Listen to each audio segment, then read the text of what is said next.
The father handed over his blind daughter for $50 and a bottle of whiskey.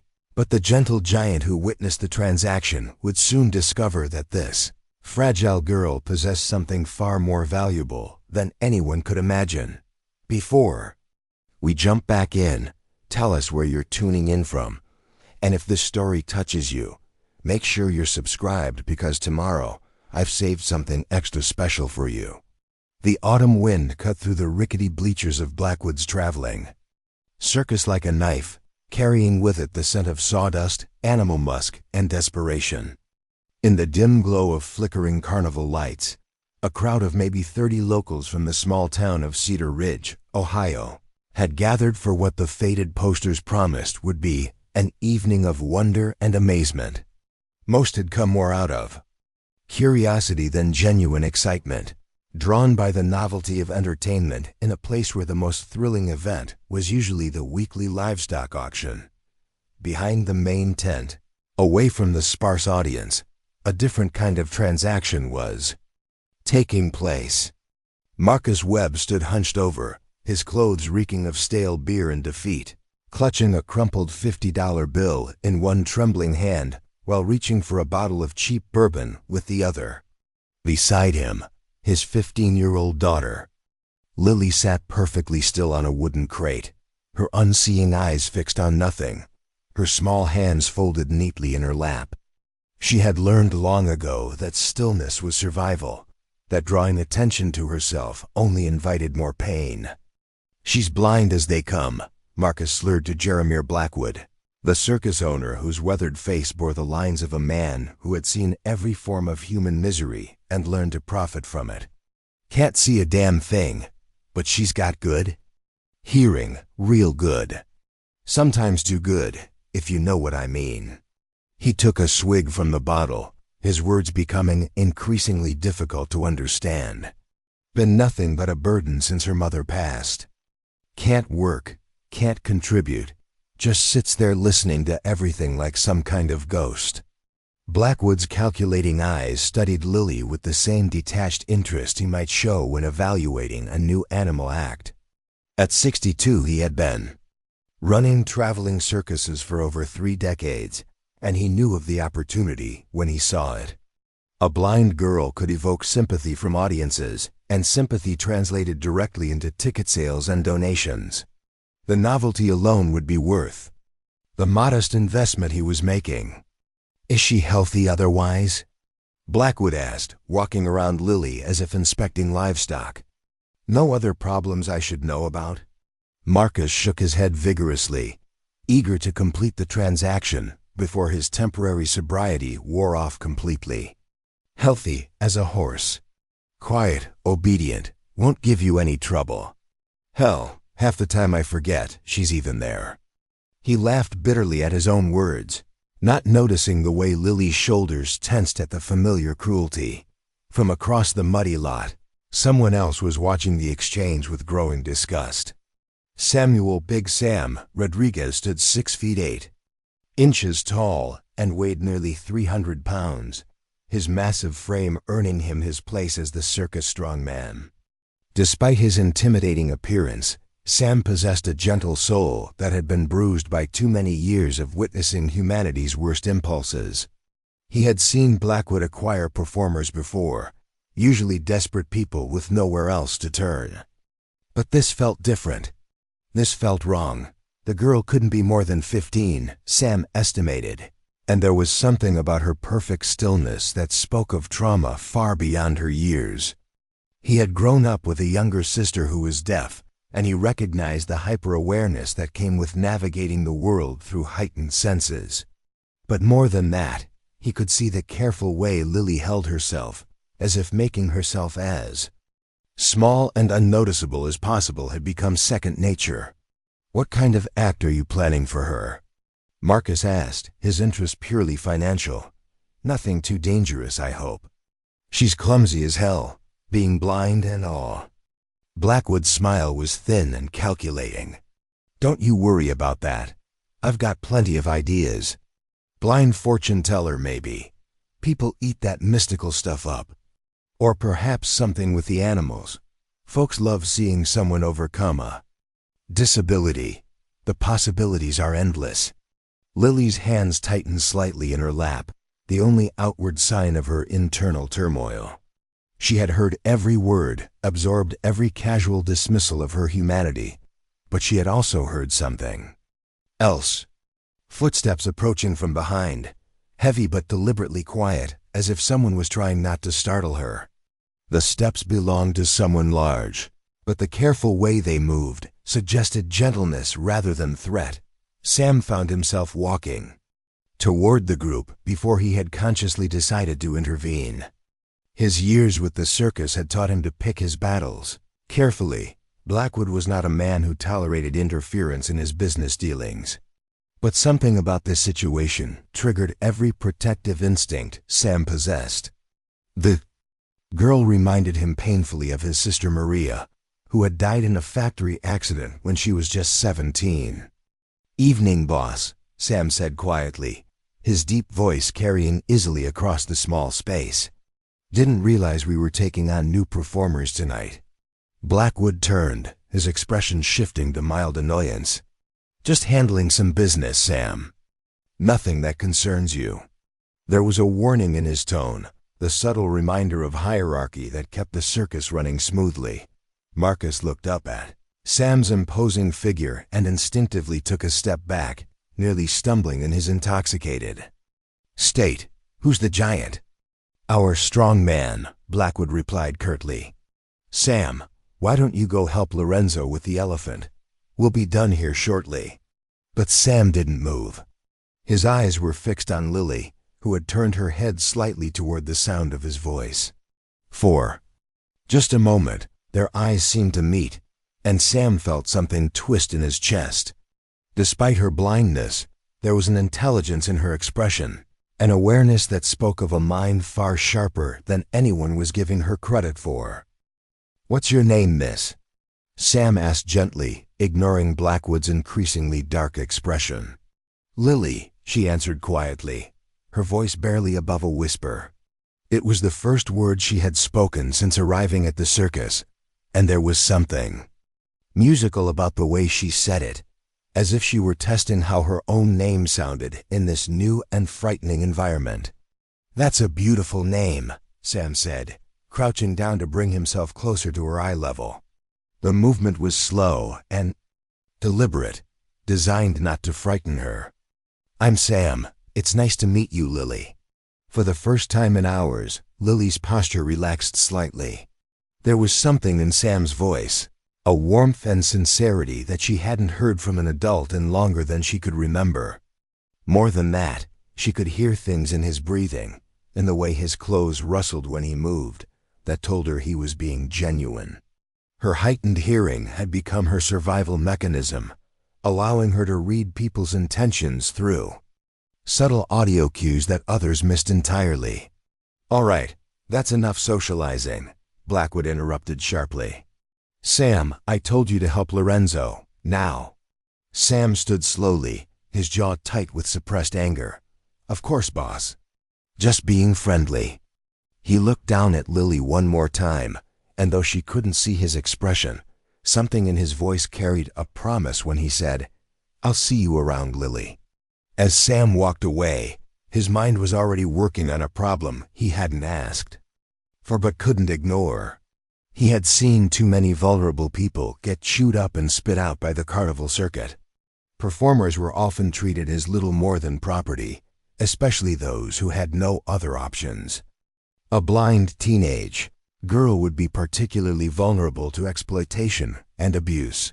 Marcus completed his transaction with Blackwood, pocketing the money and clutching his bottle like a lifeline. "She's your problem now," he said with evident relief. "Don't expect me to come looking for her. As far as I'm concerned, she never existed." With that cruel dismissal, he stumbled away into the night, leaving his daughter to face an uncertain future among strangers. Blackwood turned his attention to Lily, his demeanor shifting to what he probably thought was kindness, but came across as condescending manipulation. "Well, my dear, welcome to Blackwood's traveling circus. I think you're going to find this a very interesting place indeed." We have all sorts of performers here, people with unique talents just like yourself." Lily said nothing, but her enhanced hearing was already cataloging the sounds around her, building a mental map of her new environment. She could hear the elephants trumpeting softly in the distance, the nervous whickering of horses, the sound of canvas flapping in the wind. Somewhere nearby, someone was practicing juggling, the soft thuds of objects being caught and thrown creating a rhythmic pattern. Further away, she could hear the muffled sounds of the evening's performance winding down. But what struck her most was the absence of joy in any of these sounds. The animals sounded tired and stressed. The performers she could hear practicing did so with mechanical precision rather than passion. Even the audience's applause, when it came, seemed forced and half-hearted. This was a place where wonder had died long ago, replaced by routine and desperation. "Come along," Blackwood said, taking Lily's arm with false gentleness. "Let me show you where you'll be staying. Tomorrow we'll start figuring out exactly what you can do for us." As they walked across the uneven ground, Lily's feet automatically adjusted to the terrain, her other senses compensating seamlessly for her lack of sight. She noted the layout of the circus grounds, the spacing between trailers, the location of guy wires and tent stakes that could trip an unwary person. Her father had been wrong about one thing: she wasn't clumsy at all. She had simply learned to navigate a world that wasn't designed for her needs. The trailer Blackwood led her to was small and cramped, with barely enough room for a narrow bunk and a few personal belongings. "This is where our female performers stay," he explained. "You'll be sharing with Rosalinda. She's our trapeze artist. Very experienced, very professional. She'll help you learn the ropes." Through the thin trailer walls, Lily could hear someone moving around inside, the sound suggesting practiced efficiency in the small space. When the door opened, she heard a sharp intake of breath.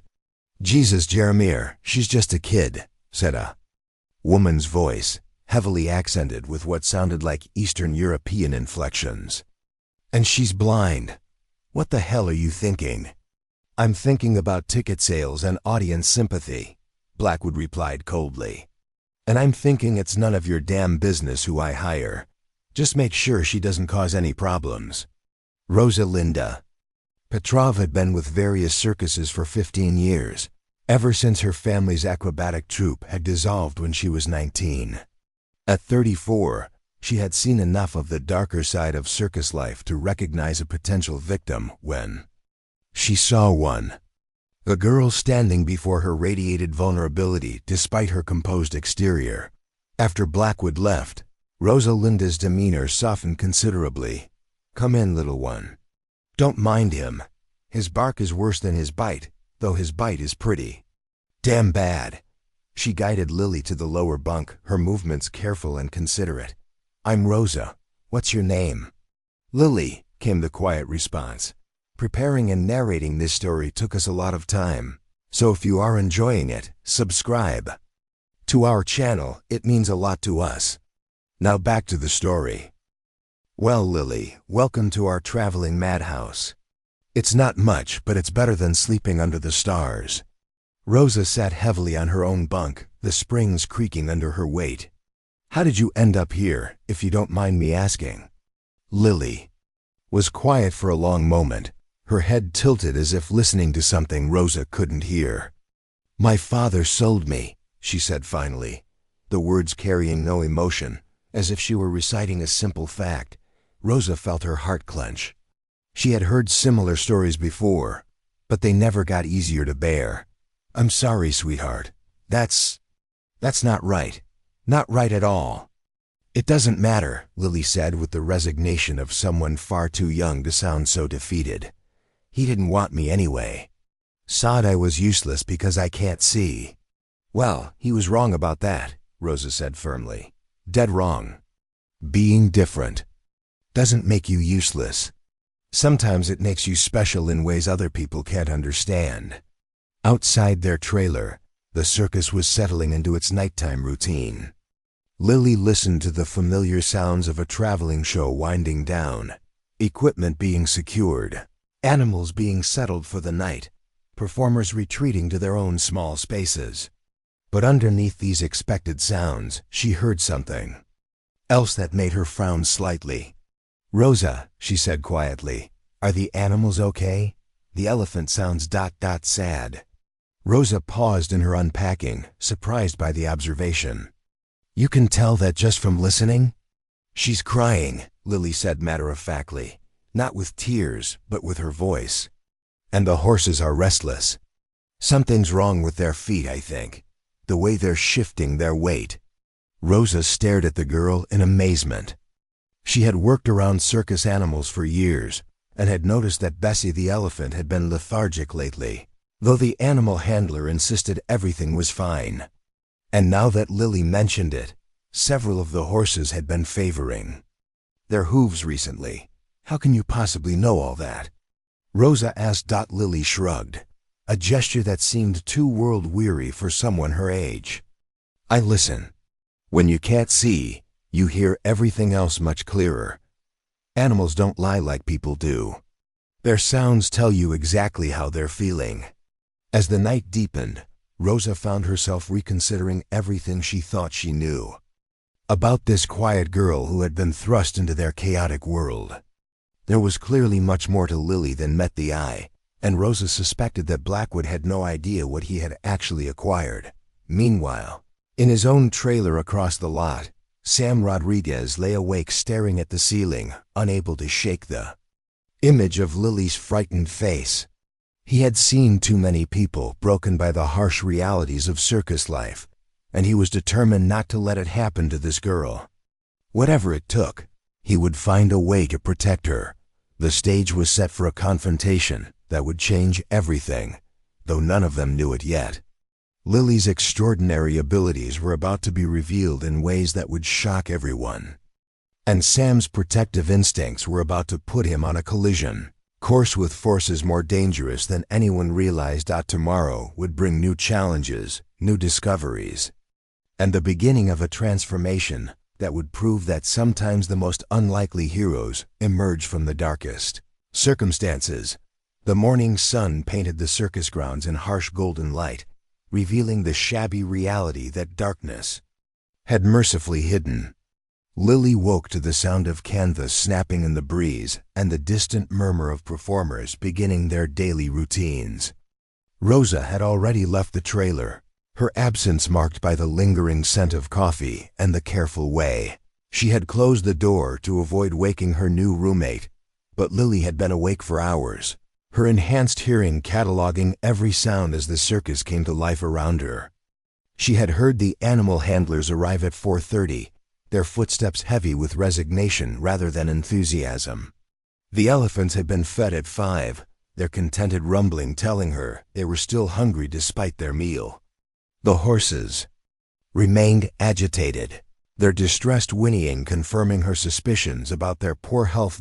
Most concerning of all, she had heard crying. Not the obvious tears of distress, but the muffled sobs of someone trying desperately not to be heard. The sounds had come from 3 different locations throughout the night. Performers pushed beyond their limits. She realized people trapped in circumstances they couldn't escape. A sharp knock on the trailer door interrupted her thoughts. "Time to earn your keep, girl." Blackwood's voice carried through the thin metal.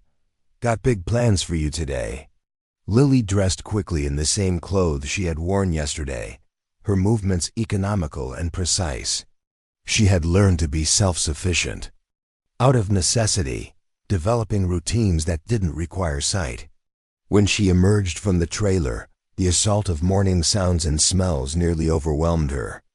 The circus was a symphony of chaos, hammering, shouting, animal noises, and the constant rustle of equipment being moved and arranged. "About time," Blackwood grumbled, though she had taken less than 5 minutes. "Come on, want to show you around, introduce you to the rest of our little family." As they walked across the uneven ground, Lily's feet automatically adjusted to avoid the ropes, stakes, and debris that littered their path. Her spatial awareness had developed far beyond normal human capability, allowing her to navigate complex environments through sound mapping and air current detection. Every object displaced air differently, creating subtle pressure variations she could sense. "First stop, our star attraction," Blackwood announced with forced enthusiasm. They approached a large enclosure where Lily could hear heavy breathing and the sound of massive feet shifting in straw. "Meet Bessie, our Asian elephant. 42 years old, been with circuses her whole life. Real crowd pleaser." Lily tilted her head, concentrating on the elephant's breathing pattern. What she heard made her stomach clench with sympathy. Bessie's respirations were labored and irregular, with a subtle wheeze that indicated respiratory distress. The elephant's movements were stiff and careful, suggesting joint pain, and her occasional rumbles carried undertones of chronic discomfort. "She's sick," Lily said quietly. Blackwood's laugh was dismissive. "She's fine. Been performing for decades. Just getting a little old, that's all." "No," Lily insisted, her voice growing stronger. "Listen to her breathing. She has fluid in her lungs and her joints are inflamed. She needs medical attention." The circus owner's expression darkened. "I don't pay veterinarians to tell me what I can hear with my own ears. And I certainly don't need a blind girl making diagnoses." His voice carried a warning that Lily had learned to recognize in her father's tone, the prelude to violence. But before the confrontation could escalate, a new voice joined the conversation. "Actually, she might be right about that." Sam Rodriguez approached from the direction of the horse stables, his massive frame casting a shadow over the group. "Been thinking the same thing myself. Bessie hasn't been herself lately." Blackwood's jaw tightened with irritation. "Since when did you become a veterinarian, Sam?" "Since never," Sam replied calmly, his eyes meeting Lily's sightless gaze with gentle encouragement. "But I've been around animals my whole life, and I know what healthy sounds like. The girl's got good instincts." Lily felt a warm flush of gratitude toward the giant man who was defending her observations. In her 15 years, no adult had ever validated her abilities or taken her seriously when she tried to share what she could perceive. The sensation was so foreign that she almost didn't recognize it as acceptance. "Well, your instincts don't pay the bills," Blackwood snapped. "We've got performances to prepare for. Sam, take her over to Lorenzo and have him explain the animal acts. Maybe she can be useful as an assistant or something." Sam nodded curtly, but as Blackwood walked away, he knelt beside Lily with the same careful gentleness he had shown the night before. "You really can tell all that just from listening? Animals don't hide their pain like people do," Lily explained, her voice gaining confidence. "Every creature has its own voice, its own rhythm. When something's wrong, the rhythm changes. Bessie's breathing should be deep and steady, but it's shallow and irregular. And the way she's favoring her left front leg tells me she has arthritis in that joint." Sam studied the elephant with new attention, noting details he had previously dismissed. "You know, you might have something there. I've seen her limping slightly in the mornings, but figured it was just stiffness." "It's more than stiffness," Lily said with certainty. "She needs anti-inflammatory medication, and her environment needs to be drier. The dampness is making her respiratory problems worse." As they walked toward the animal area, Sam found himself marveling at Lily's insights. She pointed out subtle signs of distress in every animal they passed: a tiger with dental problems, horses with improperly fitted shoes, and a trio of poodles whose high-pitched barking indicated anxiety disorders. Lorenzo Vasquez, the head animal trainer, greeted them with the weary resignation of a man who had given up on life decades ago. At 58, he had worked with circus animals for most of his adult life, gradually watching standards decline as profits became the only consideration. His weathered face bore the scars of countless animal encounters, and his movements carried the stiffness of old injuries poorly healed. "So this is our new girl," Lorenzo said, looking Lily up and down with professional assessment. "Blackwood says you might be useful around the animals. Ever worked with exotic animals before?" "No, sir," Lily replied honestly. "But I understand them." Lorenzo's laugh was bitter. "Understanding them is easy, kid. Surviving them is the hard part. These aren't pets. They're wild creatures forced into unnatural situations. Some days they remember that fact in ways that can kill you." To demonstrate his point, Lorenzo led them to a cage containing a magnificent Bengal tiger named Raja. The great cat paced restlessly, his amber eyes holding a mixture of intelligence and barely contained fury. "This beautiful boy weighs 400 pounds and could break your neck with one swipe. He performs because he has no choice, but he hasn't forgotten what he was born to be." Lily approached the cage slowly, her head tilted in concentration. The tiger's pacing had a specific rhythm, she realized. 3 steps forward, turn, 3 steps back. But every 7th repetition, he added an extra half step before turning. The variation was so subtle that a sighted person would likely miss it, but to Lily's enhanced hearing, it stood out like a discordant note in a symphony. "He's hurt," she said confidently. "His right rear paw, not badly, but enough to affect his gait. Probably a torn claw or an embedded splinter." Lorenzo's expression shifted from skepticism to amazement. "How could you possibly ... He moved closer to the cage, studying Raja's movements with new attention. After several minutes of observation, he spotted what Lily had detected immediately. The tiger was indeed favoring his right rear paw, the subtle limp so slight that it would take an expert eye to notice. "I'll be damned," Lorenzo muttered. "You're absolutely right. I've been working with him for 3 years, and I missed that completely." Sam watched the exchange with growing respect for Lily's abilities. What she possessed went far beyond simple hearing sensitivity. She had developed a comprehensive understanding of animal behavior and health that would take most people years of training to achieve. "There's more," Lily continued, emboldened by Lorenzo's acceptance of her observations. "The monkeys in the far enclosure are showing signs of severe stress. Their vocalizations indicate they're suffering from separation anxiety. They're calling for family members who aren't there, and the horses." She paused, organizing her thoughts. 3 of them have respiratory infections, 2 have hoof problems, and 1 is showing early signs of colic. Lorenzo stared at her in disbelief. That's impossible. You can't know all that just from listening." "I can show you," Lily offered quietly, "if you'll let me examine them properly." What followed was the most extraordinary hour of Lorenzo's professional life. Under Lily's guidance, they discovered problems that had gone unnoticed for weeks or months.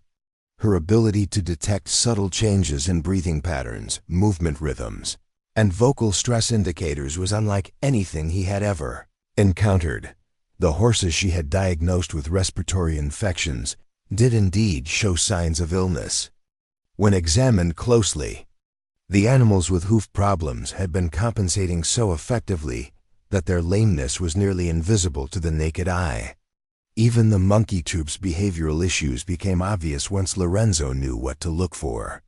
"This is incredible," Lorenzo said, shaking his head in wonder. "I've been working with animals for 40 years, and I've never seen diagnostic abilities like this. Where did you learn to do this?" Lily's expression grew sad. "I didn't learn it anywhere.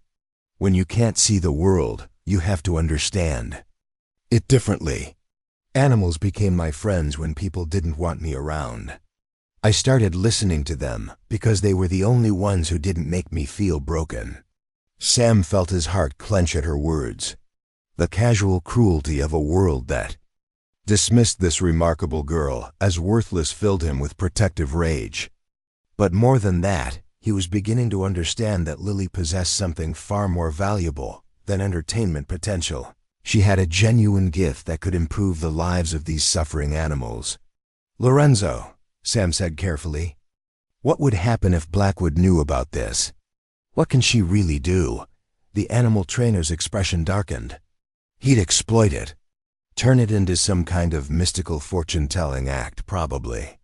Make her pretend to commune with the animals. For paying customers.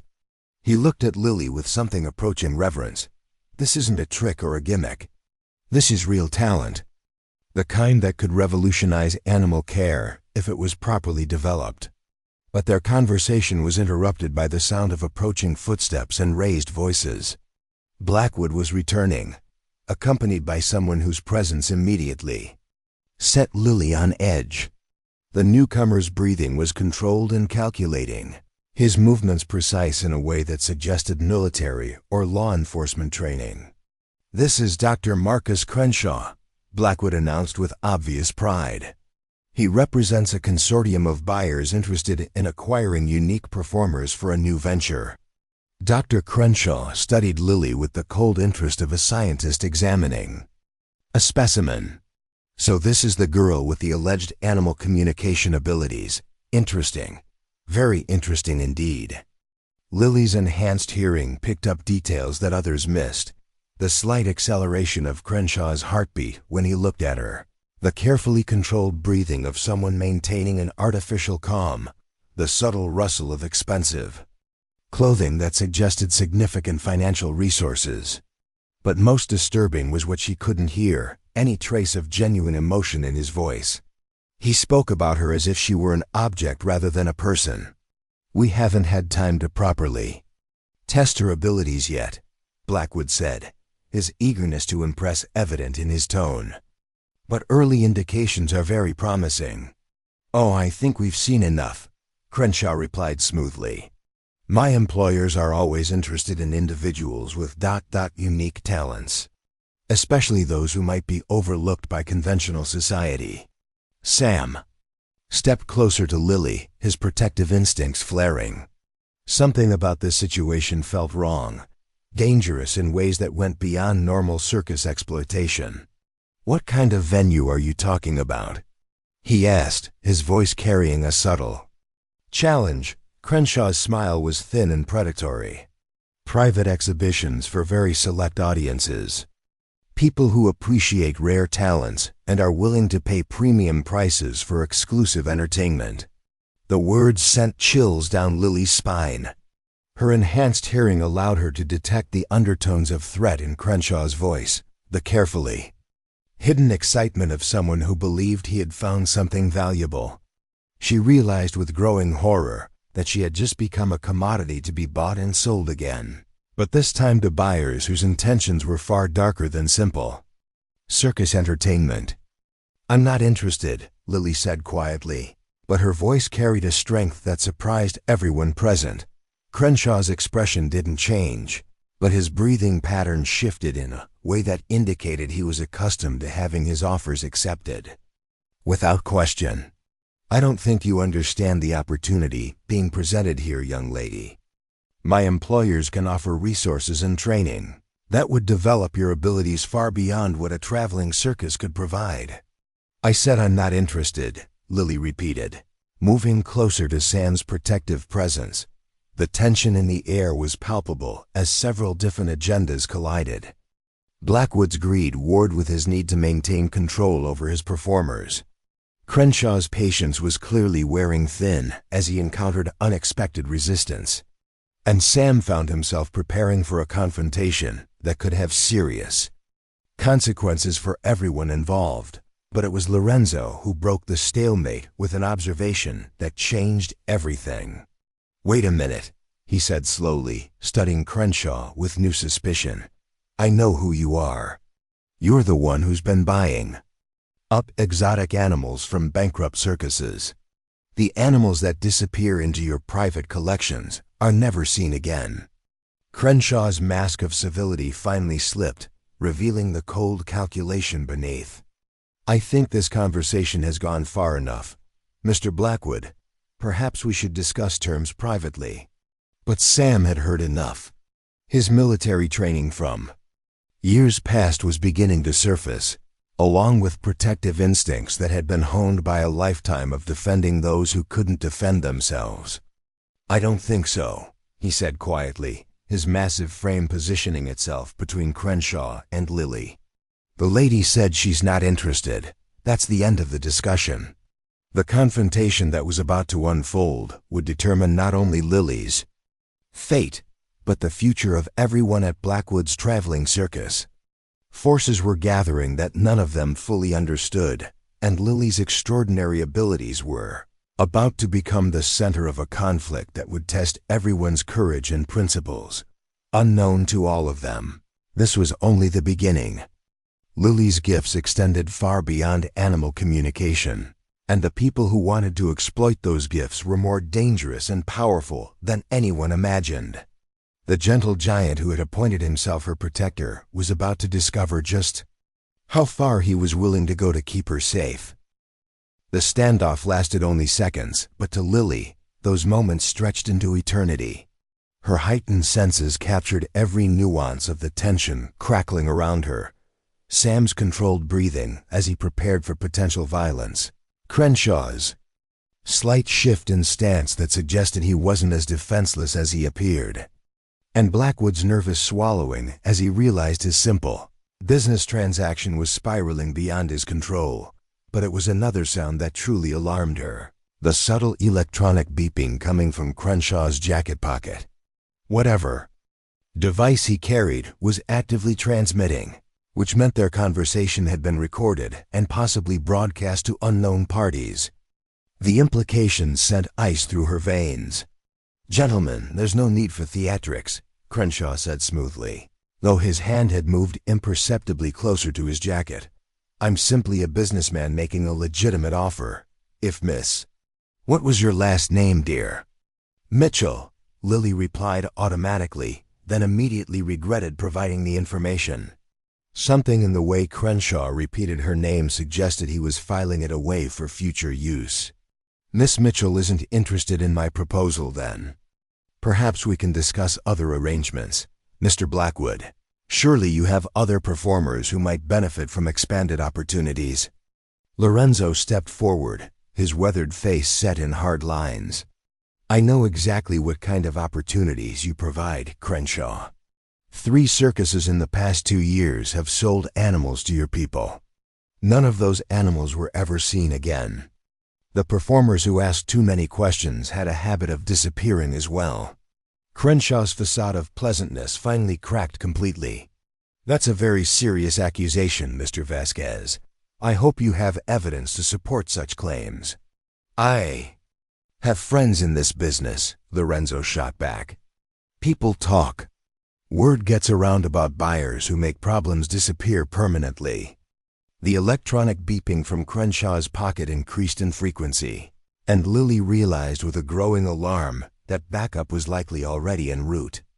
Her father had taught her many bitter lessons about dangerous men, and every instinct screamed that Crenshaw represented a threat far beyond anything she had previously encountered. "Sam," she whispered urgently, "we need to leave. Now, he's not alone." Sam's military training kicked in as he processed her warning. His eyes swept the circus grounds, noting potential escape routes and defensive positions. The layout that had seemed quaint and charming yesterday now revealed itself as a tactical nightmare. Too many blind corners, too many places for hostiles to approach unseen. "Rosa," Sam called out, spotting the trapeze artist near the practice ring. "Emergency gathering, main tent." Now Rosa's head snapped up at the urgency in his voice. She had worked with Sam long enough to recognize genuine alarm, and her own survival instincts had been honed by years of navigating circus politics and dangers. Without hesitation, she began moving toward other performers, spreading Sam's message with subtle hand signals, developed over years of coordinating aerial routines. Blackwood watched his circus dissolving into chaos with growing panic. "Now wait. Just a minute. Nobody's going anywhere until we settle this business arrangement." But his authority had evaporated the moment real danger entered the equation. Performers who had seemed submissive and controllable revealed themselves as people who had survived by being adaptable and quick-thinking. Within minutes, the apparent disorder resolved into organized evacuation as circus folk implemented procedures. developed through decades of dealing with hostile authorities and dangerous situations. Crenshaw observed the rapid mobilization with professional interest rather than concern. Impressive response time, he noted casually, but ultimately pointless. My associates have already secured the perimeter. As if summoned by his words, black SUVs began emerging from concealed positions. Around the circus grounds, Lily counted at least 6 vehicles based on engine sounds, each carrying multiple occupants. The coordination required for such an operation suggested extensive planning and resources that went far beyond simple talent acquisition. "Lorenzo," Sam said quietly, "get Lily to the animal trailers. If shooting starts, they'll provide the best." "Cover. I'm not leaving you," Lily protested, her hand gripping Sam's shirt with desperate strength. "You're not leaving me," Sam assured her. "You're giving me room to work. I can't protect you if I'm worried about you getting caught in a crossfire." Lorenzo understood immediately.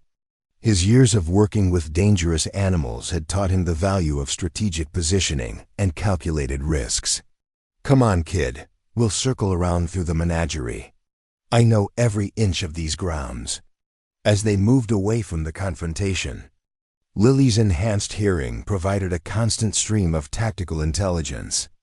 She could track the positions of Crenshaw's men by their footsteps and breathing patterns, identify their probable weapons based on the sounds of metal and fabric, and even estimate their level of training by how they moved and communicated.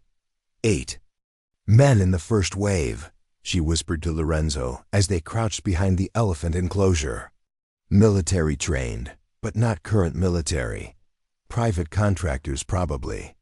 They're surrounding the main area, but they haven't secured the animal section yet. Lorenzo stared at her in amazement. "How can you possibly know all that?" "Every person moves differently," Lily explained, her voice barely audible. "Soldiers have specific patterns, how they distribute their weight, how they coordinate with teammates, even how they breathe when they're armed and alert. These men have the training, but they're out of practice." Her analysis proved accurate when Rosa came sprinting toward them from an unexpected direction, having evaded the encirclement through routes the contractors hadn't anticipated. "They've got Blackwood," she panted, sliding into cover beside them. "Sam's holding them off, but he's outnumbered." "Where are the other performers?" Lorenzo asked. "Scattered," Rosa replied. "Some got away clean, others are pinned down in various locations. This isn't random. They knew exactly how to split us up and isolate us." Lily's mind raced as she processed the tactical situation. The attackers had planned for a typical circus layout and performer response, but they hadn't accounted for her unique abilities or the possibility that the circus folk might have their own contingency plans. "The animals," she said suddenly. "They're the key." "What do you mean?" Rosa asked. "Crenshaw's people are professionals, but they're not animal handlers. They'll avoid dangerous animals, which means those areas are safe zones. More importantly, the animals are already stressed by the commotion. If we can channel that stress properly." Lorenzo's eyes lit up with understanding. "You want to spook them. Create chaos that the contractors can't control." "Exactly. But it has to be coordinated. Random panic will just create more danger for everyone." What Lily proposed was unprecedented, using her ability to communicate with animals as a tactical weapon. Her enhanced hearing allowed her to detect the emotional states of every creature on the grounds, and her growing understanding of animal psychology suggested ways to direct their responses. Raja first, she decided. Tigers are apex predators. His roar will trigger fight or flight responses in every other animal. But we need to make sure he understands the target. Lorenzo shook his head in disbelief. "You're talking about directing a 400-pound tiger like he's a trained soldier." "He's intelligent enough," Lily insisted. "And he hates being caged. All we have to do is give him a reason to express that hatred toward the right people." The plan that emerged was audacious and dangerous, relying on Lily's unprecedented ability to influence animal behavior through sound and positioning. Rosa would use her acrobatic skills to reach high vantage points and coordinate signals. Lorenzo would manage the more controllable animals, using his decades of experience to channel their responses. And Lily would serve as the conductor of this chaotic orchestra, reading animal emotions and directing their collective response. "This is insane," Rosa muttered, but she was already calculating routes and timing. "If it works, we'll be legends. If it fails, we'll be dead." "It'll work," Lily said with quiet confidence. "Animals want to survive just as much as we do. They just need someone to show them how." The first phase began with subtle positioning. Rosa disappeared into the rigging above the practice ring, moving with the silent grace that had made her a star performer. Lorenzo began what appeared to be routine animal care, but was actually strategic positioning of creatures that could be safely released if necessary. Meanwhile, Lily approached Raja's cage with a calm that belied the danger of her situation. The great tiger had been pacing with increasing agitation as the human conflict escalated around him, his predator instincts recognizing the scent of fear and violence. "Easy, beautiful," Lily whispered, positioning herself where her voice would carry directly to the tiger's sensitive ears. "I know you're angry. I know you want to be free, but not yet. Wait for the signal." To everyone's amazement, Raja's pacing slowed. The tiger focused on Lily's voice with an intensity that suggested genuine understanding. Years of captivity hadn't destroyed his intelligence, only suppressed it. Now, for the first time in his adult life, a human was speaking to him, as an equal rather than a subject. The confrontation in the main area was escalating. Sam's voice carried across the grounds, steady and controlled despite being outnumbered. "You can take your offer and shove it. The girl stays with people who care about her." Crenshaw's response was cold and final. "I'm afraid that's not an option.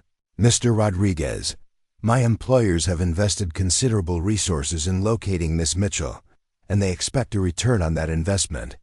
"Your employers can invest in disappointment," Sam shot back, the sound of weapons being drawn ended any pretense of negotiation. Lily heard the distinctive clicks and rustles of firearms being prepared for use, and knew that violence was now inevitable. But she also heard something else, the subtle electronic signal she had been waiting for. "Now," she whispered to Rajh. The tiger's roar shattered the afternoon air like a thunderclap, a sound so primal and terrifying that every human on the grounds felt their ancient fear of predators surge through their nervous systems. But for the circus animals, that roar carried a different message, a call to action from the apex predator who had finally decided to reclaim his dominance. What happened next would become the stuff of legend in circus circles for decades to come. Horses burst from their enclosures with perfectly coordinated timing, not in random panic but in directed charges that scattered Crenshaw's men like bowling pins. The elephant Bessie, despite her illness, trumpeted a warning that sent the monkeys into coordinated shrieking that disoriented anyone not prepared for the assault on their hearing. Even the seemingly harmless poodles played their part, their high-pitched barking creating an acoustic environment that made communication and coordination nearly impossible for the attackers. But the masterstroke was Raja himself. When his cage door mysteriously swung open, Lorenzo's timing had been perfect. The great tiger didn't attack randomly. Instead, he moved with purpose toward the men who smelled of fear and aggression. His presence alone enough to send trained contractors diving for cover. In the chaos that followed, several things happened simultaneously. Rosa dropped from the rigging directly onto one of the SUVs, using her acrobatic skills to disable the vehicle's communications equipment. Lorenzo released carefully selected animals whose movements herded the contractors away from escape routes. And Sam, no longer facing organized opposition, was able to turn the tables on men who had expected easy victory. But most importantly, Lily had demonstrated an ability that went far beyond animal communication. She had orchestrated a complex tactical operation using creatures that most people considered mere entertainment, proving that intelligence and creativity could overcome superior numbers and firepower. As the dust settled and Crenshaw's forces retreated in disorder, one thing became crystal clear. Lily Mitchell was far more valuable and dangerous than anyone had realized. The gentle giant who had chosen to protect her was about to discover that their fight was just beginning, and that the forces arrayed against them were more powerful and determined than he had ever imagined. The circus would never be the same, and neither would any of them. But for the first time since her father had sold her for $50 and a bottle of whiskey, Lily had found people willing to fight for her right to determine her own destiny. The aftermath of the coordinated animal uprising left Blackwood's traveling circus looking like a battlefield. Overturned vehicles sat abandoned in mud, their occupants having fled into the surrounding woods when faced with 400 pounds of angry Bengal tiger backed by an entire menagerie of equally motivated creatures. Crenshaw himself had vanished during the chaos, though the expensive suit jacket he'd left behind suggested his departure had been less than dignified. Sam stood in the center of the devastation, his massive frame trembling with residual adrenaline as he surveyed the scene. Blood trickled from a cut above his left eyebrow, where one of the contractors had managed to land a blow before being trampled by a particularly indignant horse. But his primary concern was for the slight figure sitting calmly beside Raja's cage. Lily had her hand extended through the bars, her fingers gently stroking the tiger's massive head as if he were an oversized house cat. Raja's rumbling purr was audible across the entire grounds, a sound that should have been impossible given his reputation as one of the most dangerous animals in captivity. Yet there she sat, completely at ease with a predator that had just terrorized a team of armed professionals. How is this possible? Whispered Dr. Janet Harrison, the local veterinarian who had arrived in response to reports of animals running loose. She had expected to find chaos and injury, not a blind teenager having what appeared to be a casual conversation with an apex predator. She's special, Sam replied simply, though the words barely scratched the surface of what they had all witnessed. More special than any of us realized. Dr. Harrison had worked with exotic animals for 20 years, but nothing in her experience had prepared her for what she was observing. Raja's body language indicated complete relaxation and trust, emotions she had never seen him display with any human being.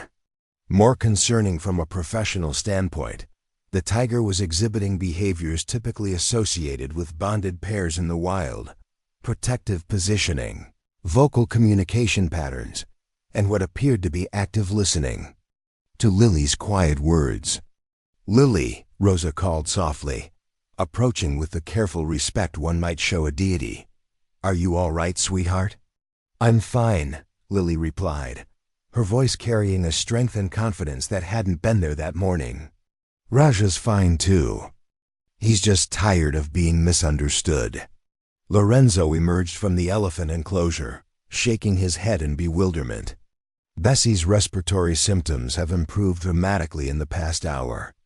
Her breathing is clearer, her posture is better, and she's more alert than I've seen her in months.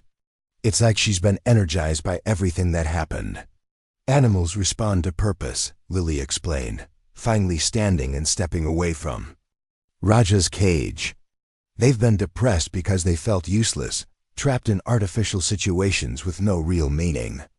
Today they had a chance to protect something important. It reminded them of who they really are." Dr. Harrison's scientific mind struggled to process the implications of what she was hearing. "Are you suggesting that the animal's physical health is directly connected to their emotional state?" "Everything's connected," Lily said matter-of-factly.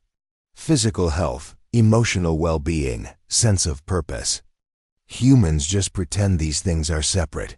because it's easier than admitting how much we depend on each other." Before anyone could respond to this surprisingly profound observation, the sound of approaching sirens cut through the afternoon air. Sheriff Patricia Hendricks arrived with 2 deputies, her expression grim as she surveyed the scene of destruction. At 45, she had been dealing with unusual situations in rural Ohio for over 2 decades, but nothing had prepared her for reports of a coordinated animal attack on what appeared to be federal agents. "Somebody want to explain what happened here?" Sheriff Hendricks demanded, her hand resting casually on her service weapon as she took in the overturned vehicles and scattered equipment. Sam stepped forward, his natural leadership instincts taking over. "We were attacked by unknown individuals, claiming to represent some kind of private organization. They were attempting to forcibly acquire one of our performers." "And the animals?" "Defended themselves," Lorenzo interjected smoothly. "These creatures have been with us for years. When they sensed danger to their handlers, they reacted instinctively." Sheriff Hendricks studied the group with the shrewd assessment of someone accustomed to separating truth from fabrication. She had dealt with enough domestic disputes and custody battles to recognize the signs of people protecting someone vulnerable, and her attention naturally focused on the young girl standing quietly beside the tiger cage. "Miss, are you hurt?" She asked Lily directly. "No, ma'am," Lily replied politely. "These people protected me." "Protected you from what?" Lily hesitated, uncertain how much of the truth would be believed or helpful. "Someone wanted to buy me. Like I was property instead of a person." The sheriff's expression darkened considerably. Human trafficking was a federal crime that she took very seriously, and the presence of professional contractors and abandoned surveillance equipment suggested an operation far beyond simple kidnapping. "Dr. Harrison," Sheriff Hendricks said, "I need you to examine these animals for any signs of drugs or abuse. If someone was using chemical means to control them, we need evidence." "Of course," Dr. Harrison agreed, though she suspected her examination would raise more questions than it answered. As the veterinarian began her work, Lily found herself drawn to the edge of the circus grounds where the forest began. Her enhanced hearing had detected something troubling during the confrontation. Additional vehicles that had remained hidden but hadn't left with Crenshaw's main force. Someone was still watching, still waiting.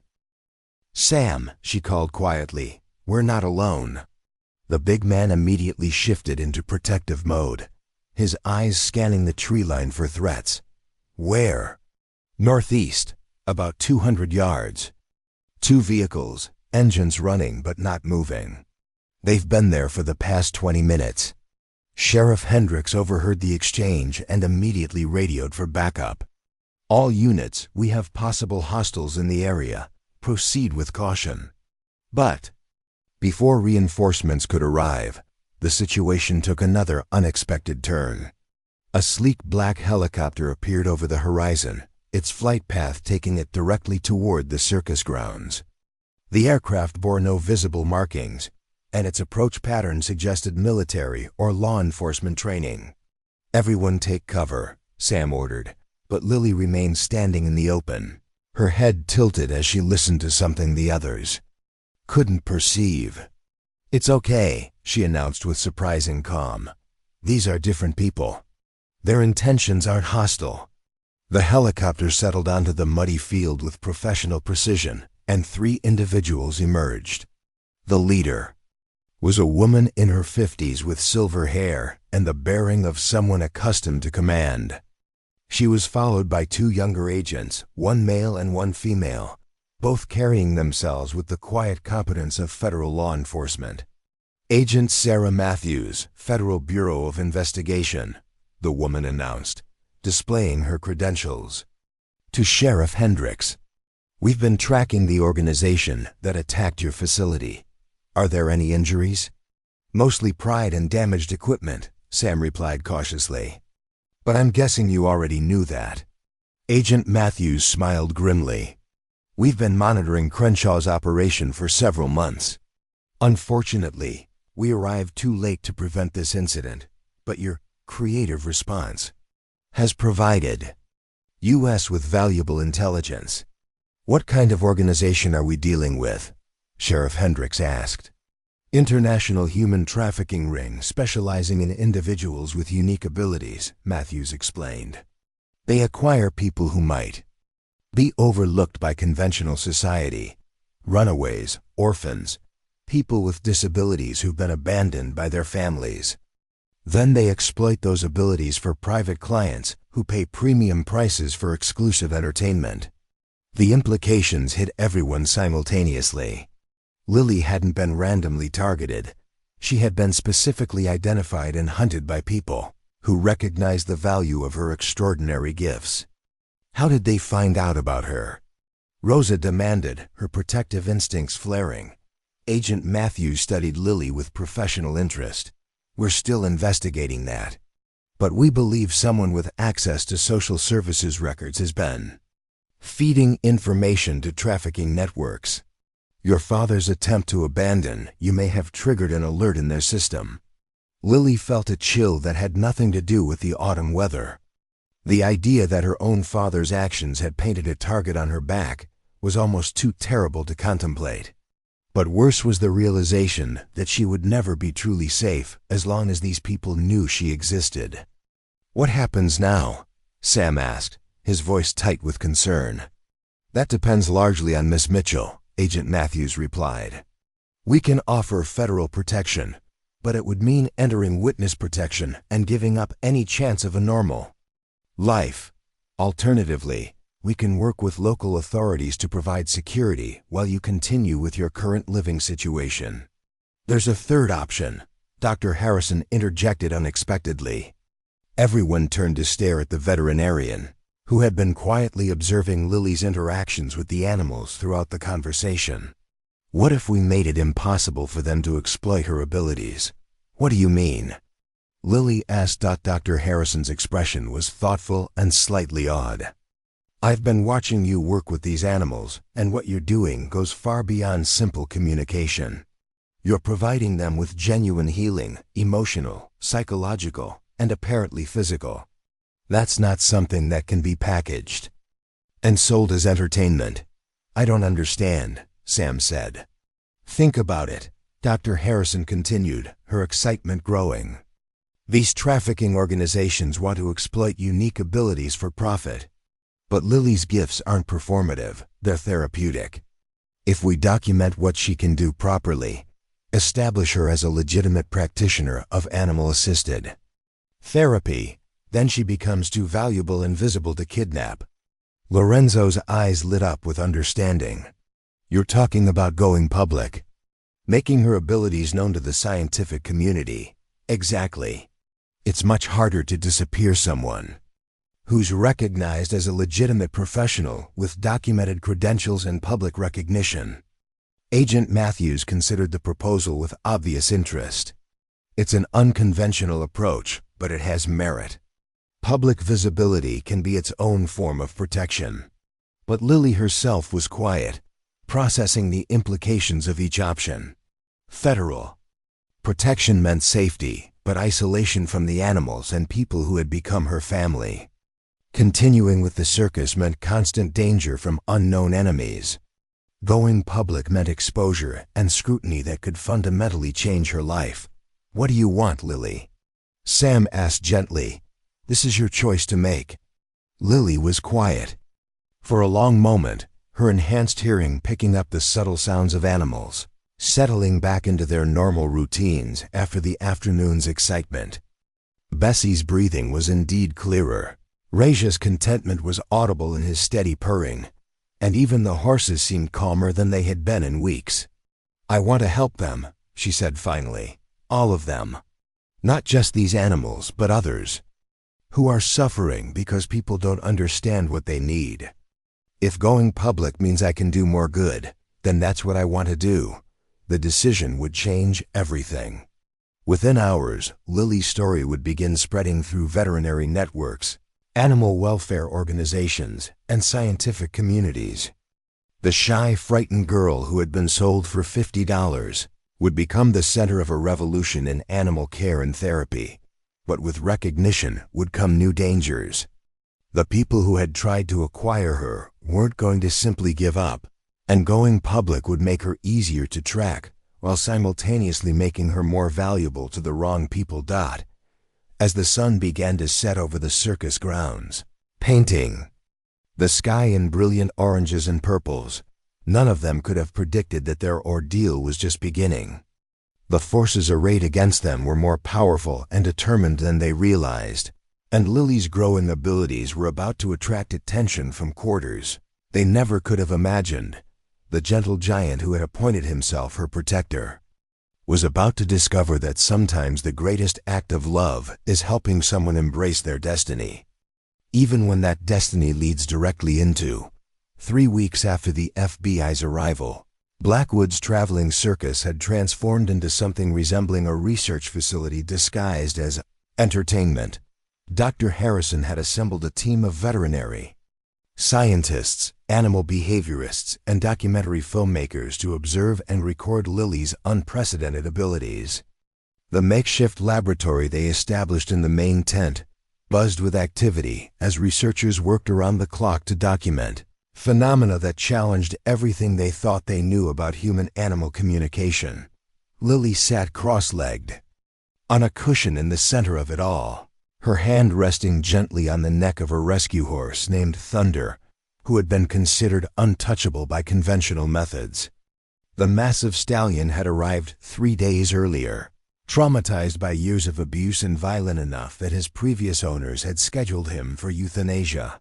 Now he stood perfectly still, his breathing deep and regular as Lily's presence worked whatever magic she possessed. "Cortisol levels are down 60% from initial measurements," announced Dr. Rebecca Chen, a neuroscientist from Ohio State University, who had driven 8 hours to witness Lily's work firsthand.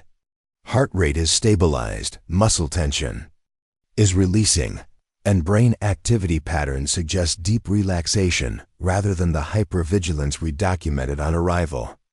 Professor Michael Steinberg, a leading expert in animal psychology, shook his head in amazement as he reviewed the data streaming across multiple monitors. "This shouldn't be possible. We're seeing measurable physiological changes happening in real time, but there's no identifiable mechanism causing them. No drugs, no physical manipulation, no conditioning protocols." "Maybe the mechanism isn't physical," suggested Dr. Amanda Torres, a specialist in cross-species communication who had flown in from California. "What if we're witnessing something that operates on frequencies or wavelengths we haven't learned to measure yet?" Agent Matthews observed the proceedings from a corner of the tent, her trained eye constantly scanning for potential threats while her mind processed the implications of what she was witnessing. The FBI had initially approached this as a simple protection detail, but the scientific evidence accumulating around Lily's abilities was forcing them to reconsider everything they thought they knew about human potential. "Agent Matthews," her earpiece crackled with the voice of Agent Peterson, positioned on a perimeter watch. "We've got movement in Sector 7. 3 vehicles approaching on the back access road, moving without lights." Matthews's hand moved instinctively to her weapon as she spoke quietly into her microphone. "Roger that. All units prepare for possible hostile contact. Do not engage unless fired upon."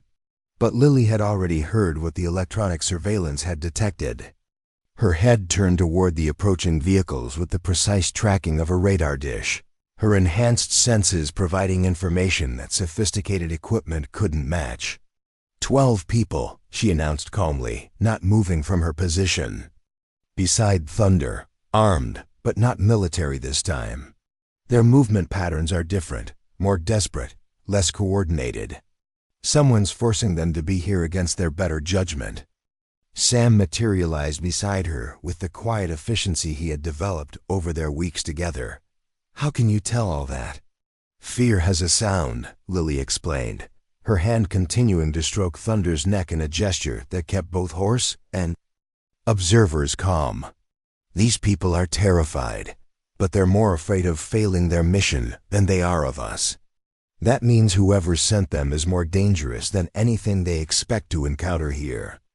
Dr. Harrison paused in her documentation, suddenly understanding that they were about to witness something far more significant than therapeutic animal interaction. "Should we evacuate the research area?" "No," Lily said with quiet authority.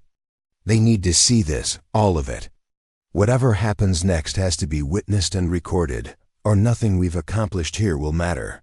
Lorenzo appeared in the tent entrance, his weathered face grim with concern. "Boss, Raj is getting agitated. All the big cats are picking up on something. You want me to secure them?" "Let them choose," Lily replied, a decision that horrified every safety protocol the researchers had established. "If they want to help, they will. If they don't feel safe, they'll hide. Either way, we respect their decision." Agent Matthews spoke sharply into her microphone. "All units, we have a possible security breach in progress. Protect the researchers, but do not interfere with the subject unless directly threatened." The approaching vehicles came to a stop just beyond the main circus lights, their occupants deploying with the mechanical precision of people following rehearsed procedures rather than tactical instincts. Through the darkness, the lead figure approached the tent with hands partially raised in a gesture that suggested negotiation rather than immediate violence. "Dr. Victor Krauss," the man announced as he stepped into the light. He was tall and lean, with the pale complexion of someone who spent most of his time indoors, and the nervous energy of someone operating under extreme pressure. "I represent certain interests that have invested considerable resources in locating Miss Mitchell.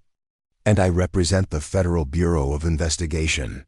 Agent Matthews replied coldly, her weapon drawn but not yet aimed. "You're trespassing on a federal crime scene and interfering with an ongoing investigation." Krauss smiled, but the expression held no warmth. "I think you'll find that my authority supersedes local federal jurisdiction. Miss Mitchell possesses abilities that have been classified as matters of national security." He produced a leather folder containing documents that made Agent Matthews's expression grow increasingly troubled as she reviewed them. The paperwork appeared genuine, bearing official seals and authorization codes that would be extremely difficult to forge. "Impossible," Matthews muttered, but her weapon slowly lowered as she processed the implications of what she was reading. "What's happening?" Rosa demanded, moving protectively closer to Lily. Dr. Chin continued recording data, even as the confrontation unfolded around her. "Lily's biometric readings are remaining stable despite the obvious stress of the situation. Whatever's happening, she's not surprised by it." Indeed, Lily seemed almost preternaturally calm as she finally stood and faced Dr. Krauss directly. Despite her blindness, her unseeing eyes seemed to focus on him with uncanny precision. "You're not here for me," she said with quiet certainty. "You're here because you're afraid of me." Krauss's carefully maintained composure flickered for just a moment. "You've demonstrated abilities that could have significant applications for national defense and security. Surely you understand the importance of such capabilities being properly developed and controlled." "Controlled," Lily repeated, the word carrying bitter understanding. "Like the animals, like everyone else who's different. You're being given an opportunity to serve your country." Krauss insisted, but his nervous energy was becoming more apparent. As he spoke, "Think of the good you could do with proper resources and training." Thunder shifted restlessly beside Lily, his massive head turning toward Krauss with the fixed attention of a predator evaluating a threat. Other animals throughout the circus grounds began responding to the stallion's alert, creating a subtle but growing symphony of unease that only Lily could fully interpret. "They don't like you," she observed matter-of-factly. "Every animal here can sense that you're lying. Whatever you really want, it has nothing to do with serving anyone but yourself." Professor Steinberg watched in fascination as animal behavior throughout the facility shifted in response to Lily's emotional state. remarkable. She's not just communicating with individual animals, she's coordinating responses across multiple species simultaneously. Dr. Torres was frantically adjusting her recording equipment to capture frequency patterns that seemed to be operating below the threshold of human hearing. There's definitely some kind of subsonic communication happening. The animals are responding to signals we can't perceive. Krause's patience was clearly wearing thin. Miss Mitchell, you're 16 years old. You're legally a minor, and your father signed custody documents that grant my organization full authority over your care and development. My father sold me to a circus for $50, Lily replied with devastating calm.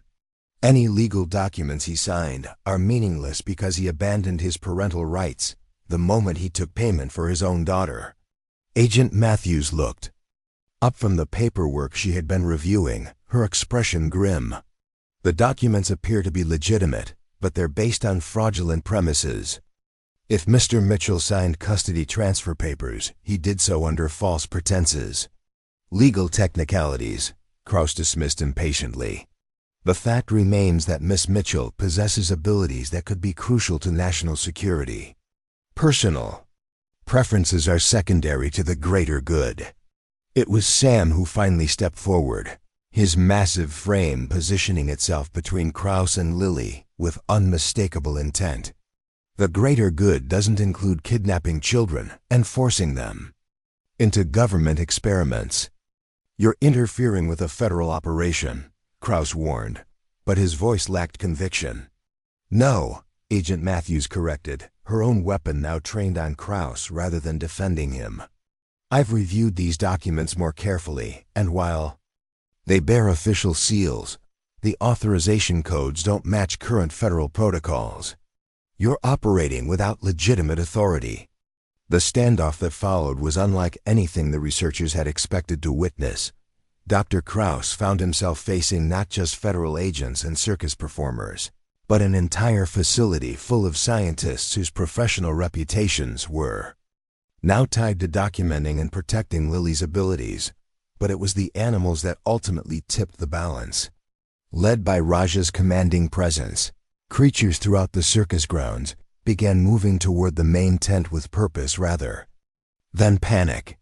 Horses, elephants, big cats, and even the small mammals that usually remained hidden all converged on the confrontation site.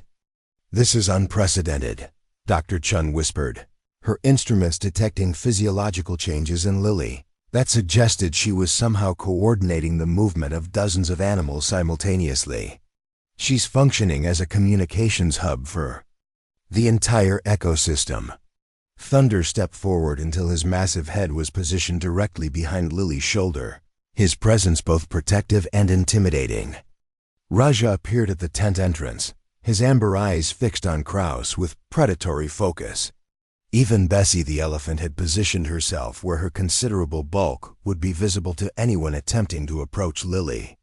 You see, Lily said softly, this is what you really fear. Not my abilities, but the possibility that people might discover what's possible when different forms of intelligence work together instead of trying to dominate each other.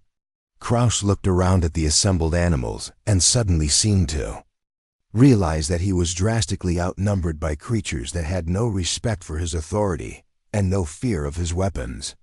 His carefully planned operation was dissolving into something that resembled a nature documentary more than a government seizure. This isn't over, he said finally, backing toward the tent entrance. There are forces involved here that you don't understand. Miss Mitchell's abilities make her a target for interests far more dangerous than anything you've encountered so far. Then we'll face them together, Sam replied simply. As Krause and his team retreated into the darkness, the assembled animals began dispersing back to their normal areas with the casual efficiency of a well-coordinated security detail, completing a successful mission. But the implications of what had just occurred would reverberate far beyond the circus grounds. Dr. Harrison looked up from her instruments with an expression of awe and scientific excitement. We've just documented the first recorded instance of a human being coordinating complex behavioral responses across multiple species in real time. This changes everything we thought we knew about the boundaries between human and animal intelligence. Agent Matthews was already on her radio, coordinating federal protection that would be far more comprehensive than anything they had previously arranged. This is Agent Matthews requesting immediate backup and extended protection detail. We have a situation that requires significant federal resources. But Lily seemed almost detached from the excitement and concern swirling around her. Her hand rested gently on Thunder's neck, and her enhanced hearing was picking up sounds that suggested their ordeal was far from over. "Sam," she said quietly, "this was just the beginning. Dr. Krauss was telling the truth about one thing. There are forces involved here that we don't understand yet. And they're not going to stop trying to acquire me just because tonight didn't go according to their plan." The gentle giant who had appointed himself her protector felt his heart sink as he realized that their fight for Lily's freedom was about to become much more complicated and dangerous than any of them had imagined. 6 months had passed since Dr. Krauss's failed attempt to seize Lily, and the world had changed in ways that no one could have predicted. The research conducted at what was now officially known as the Mitchell Institute for Interspecies Communication had attracted international attention from universities, governments, and animal welfare organizations across the globe. Lily's story had evolved from a tragic tale of abandonment into a beacon of hope for anyone who had ever felt different or misunderstood. The circus grounds had been transformed into a state-of-the-art research facility, funded by a coalition of scientific institutions and philanthropic organizations who recognized the unprecedented value of what Lily could accomplish. Modern laboratories housed the most advanced monitoring equipment available, while specially designed habitats provided comfortable homes for the growing population of rescue animals who came seeking the healing that only Lily seemed able to provide. But success had brought new challenges and more dangerous enemies than they had ever imagined. Lily stood in the center of the main research pavilion, her 17th birthday having passed just 2 weeks earlier, surrounded by a delegation of scientists and officials from the World Health Organization. Her enhanced abilities had continued developing at an extraordinary pace, allowing her to work with increasingly complex cases that traditional veterinary medicine had been unable to resolve. The applications for human medicine are staggering. Dr. Elena Vasquez, the WHO's chief researcher, was explaining to the assembled group, "If Miss Mitchell can detect and influence neurological conditions in animals with this level of precision, the potential for treating human psychological trauma and neurological disorders could revolutionize medicine as we know it." Thunder stood beside Lily like a living monument to her capabilities. The stallion who had arrived traumatized and violent had become her constant companion, his transformation so complete that he now served as a therapy animal for other rescued creatures. His calm presence and protective instincts had made him invaluable in helping new arrivals adjust to the safety and healing environment of the Institute. The key breakthrough came when we realized that Lily's abilities operate through bioelectric field manipulation. Professor Steinberg continued his presentation to the WHO delegation. She's somehow able to detect and influence the electrical patterns in nervous systems, creating measurable changes in brain chemistry and neural pathway formation. Dr. Chun displayed brain scans on the large monitor at the front of the pavilion. These images show the same traumatized horse before and after 6 weeks of treatment with Miss Mitchell. The areas of the brain associated with fear response and hypervigilance have literally rewired themselves into patterns associated with healthy emotional regulation. Agent Matthews watched the proceedings from her permanent position near the main entrance, her role having evolved from protective detail to security coordinator for what had become one of the most closely guarded research facilities in the world. The FBI had established a permanent presence at the Institute after intelligence reports confirmed that Multiple international organizations were planning attempts to acquire Lily's abilities. Agent Matthews, her earpiece crackled with the voice of Agent Rodriguez, now part of the expanded security team. We've got unusual activity on all surveillance channels. Multiple aircraft approaching from different vectors, and satellite imagery shows coordinated ground movement from at least 6 directions. Matthews felt ice form in her stomach as she processed the implications.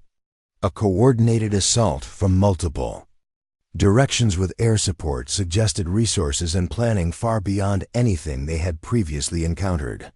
All units, implement the lockdown protocol immediately, she commanded into her microphone.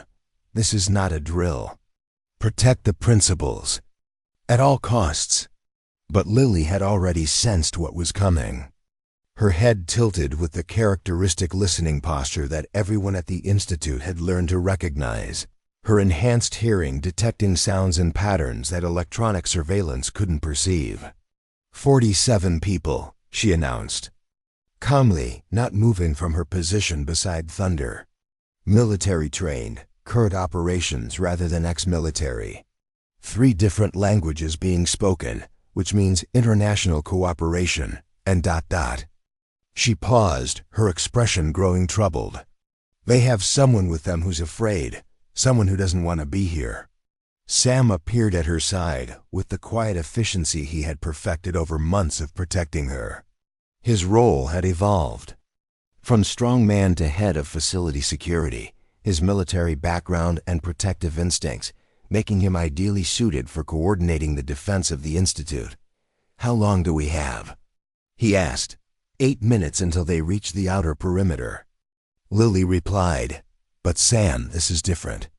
They're not here just to take me. They're here to destroy everything we've built. Dr. Harrison, now the Institute's chief veterinary officer, began implementing emergency protocols for protecting the animals. All non-essential personnel evacuate to designated safe areas. Secure the critical research data and prepare for possible facility damage. The WHO delegation stared in shock as the peaceful research presentation transformed into preparations for what appeared to be a military assault. Dr. Vasquez grabbed Lily's arm with desperate urgency. Miss Mitchell, you must come with us. Our aircraft can evacuate you to safety before. No, Lily interrupted firmly. I'm not running anymore. These animals depend on me. And the people here have risked everything to protect what we're doing. I won't abandon them. Thunder nickered softly beside her, his massive head nuzzling her shoulder in a gesture of comfort and support. Around the pavilion, other animals began gathering with the purposeful movement that everyone at the Institute had learned meant. Lily was communicating with them through channels human science still couldn't fully understand. Lily, Rosa called from the entrance to the Animal Rehabilitation Center. Raja's asking if he should gather the others. He wants to know if this is like before, when they helped fight. Tell him yes, Lily replied without hesitation. But this time it's going to be more dangerous. Anyone who doesn't want to participate should find safe places to hide.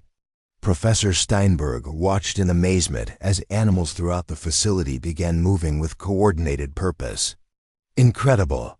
She's coordinating a defensive response across multiple species in real time. The level of interspecies communication we're witnessing is unprecedented in scientific literature. Agent Matthews spoke urgently into her radio.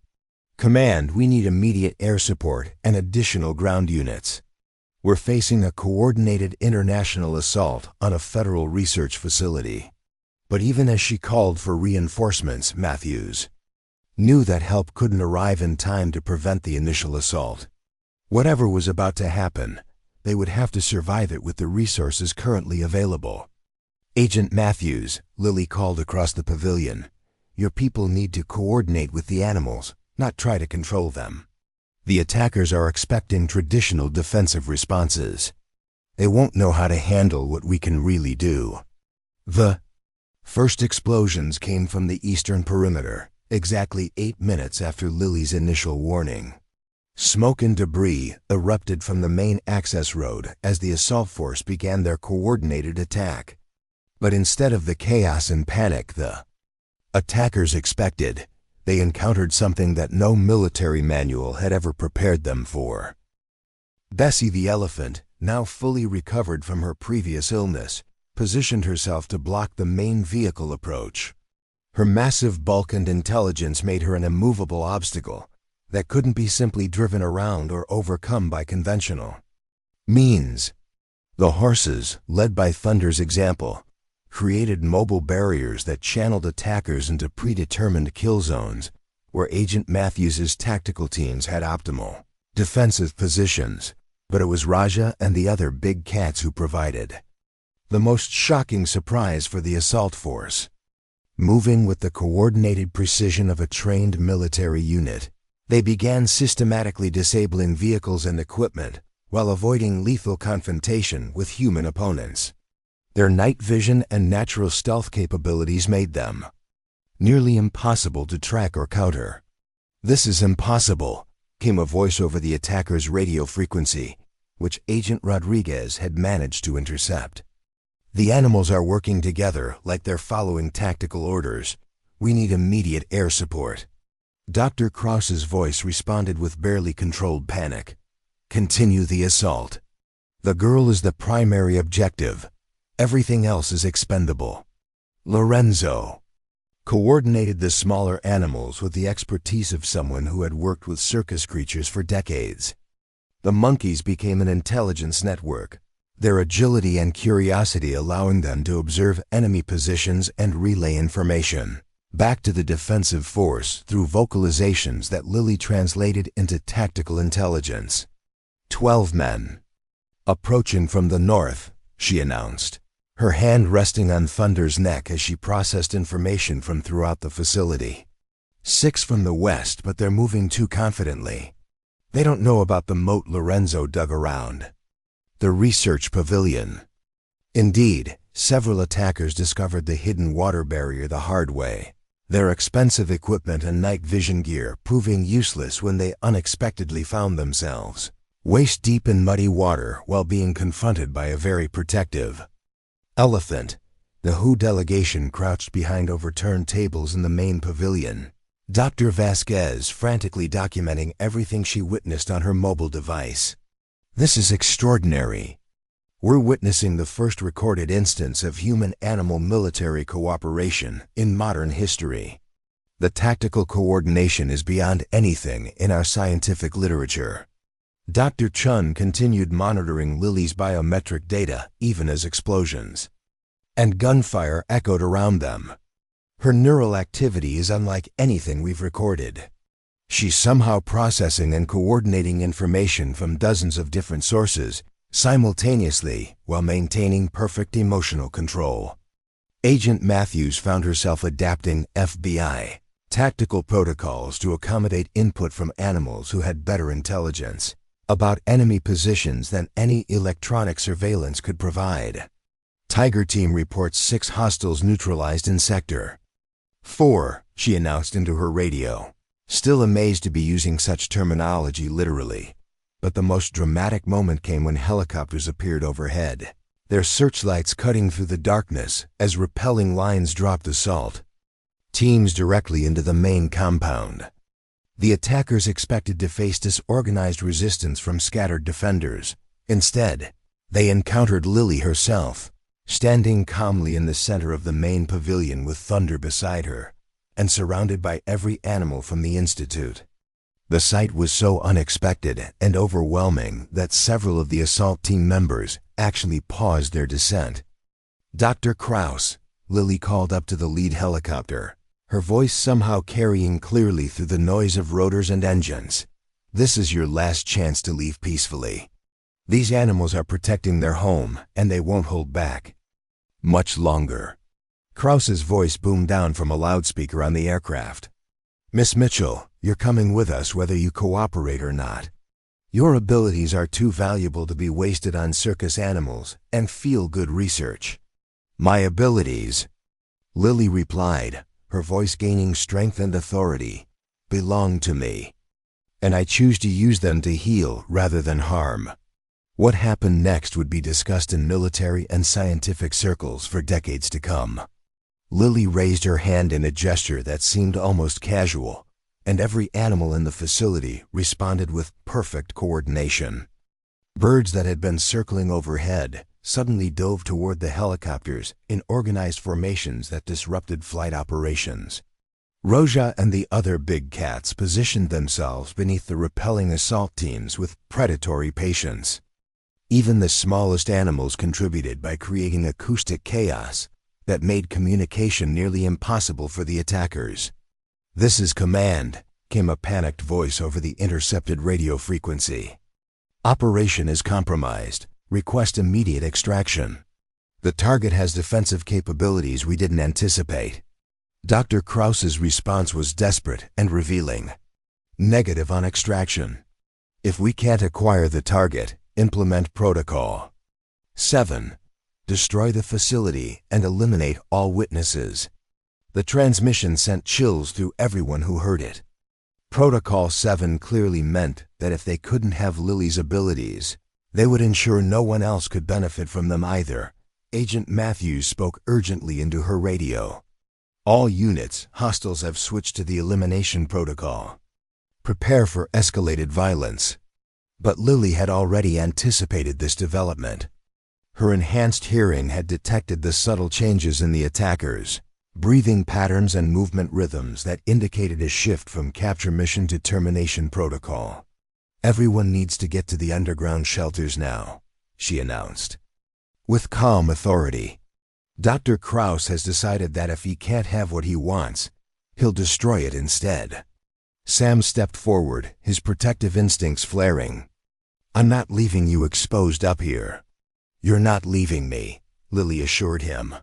"You're trusting me to do what I was meant to do." Thunder moved closer to her side, his massive presence both comforting and protective. Around them, the other animals took positions that suggested they understood the gravity of what was about to unfold. "The animals choose to stay with you," Lorenzo observed with a mixture of pride and terror. "They're not afraid. They understand something that Dr. Krause doesn't," Lily replied, her hand resting on Thunder's neck as she prepared for the final confrontation. "Real strength doesn't come from controlling others. It comes from choosing to protect what matters, even when it's dangerous." The helicopters began maneuvering for what appeared to be a final assault, their searchlights creating stark shadows across the facility grounds. In the distance, the sound of approaching sirens suggested that Agent Matthews's call for reinforcements was finally being answered, but whether help would arrive in time remained unclear. As the moment of ultimate confrontation approached, Lily stood surrounded by creatures who had chosen to risk everything to protect the person who had given them hope and healing. The gentle giant who had first seen her worth was positioning himself for a final stand, while the scientists who had documented her abilities prepared to defend their revolutionary discoveries with their lives. What none of them could have predicted was that Lily's greatest ability was still to be revealed, and that the final confrontation would demonstrate powers that would forever change humanity's understanding of what was possible when different forms of intelligence worked together. In perfect harmony, the moment of truth arrived as Dr. Krause's helicopters descended for their final assault. But instead of the expected chaos and destruction, something extraordinary happened that would be remembered as the turning point in human-animal relations throughout history. Lily closed her eyes, though darkness was all she had ever known, and reached out with abilities that she was only now beginning to understand. Her consciousness expanded beyond the confines of her physical body, connecting with every living creature within miles of the Institute. What the scientific community had observed as communication was revealed to be something far more profound. She was capable of creating a network of shared consciousness that allowed perfect coordination between species that had never worked together before. Thunder felt her mind touch his, and through him, she connected to the vast network of horses throughout the region. Wild deer in the surrounding forests suddenly lifted their heads in unison, sensing a call that spoke to something deeper than instinct. Birds wheeling overhead began forming patterns that defied conventional understanding of flocking behavior. Even domestic animals in nearby farms found themselves drawn toward the Institute by forces they couldn't comprehend but felt compelled to obey. "What's happening?" Dr. Vasquez whispered, staring at her instruments as they detected bioelectric activity on a scale that should have been impossible. "The readings are off the charts. It's like she's broadcasting on frequencies that extend for miles." Agent Matthews received a report that made her question her own sanity. "Command, we're getting calls from throughout the county. Animals are moving toward our location in coordinated groups. Horses, cattle, wild deer, even wolves from the national forest. It's like they're responding to some kind of summons." Sam watched in awe as Lily stood perfectly still, her hand resting on Thunder's neck while her consciousness expanded to encompass a network of minds that spanned species and distances. The girl who had been sold for $50 was revealing herself to be something unprecedented in human history, a bridge between human intelligence and the collective wisdom of the natural world. Dr. Krause's voice boomed from the helicopter's loudspeaker, but now it carried a note of uncertainty, as his pilots reported increasingly strange readings on their instruments. "All aircraft, something's interfering with our navigation systems. Equipment is malfunctioning across multiple frequencies." "It's not an equipment malfunction," Lily called up to him, her voice somehow carrying clearly through the noise of rotors and engines despite being spoken at normal volume. "It's every living creature in this area working together to protect something precious. You can still leave, Dr. Krause. This doesn't have to end in violence."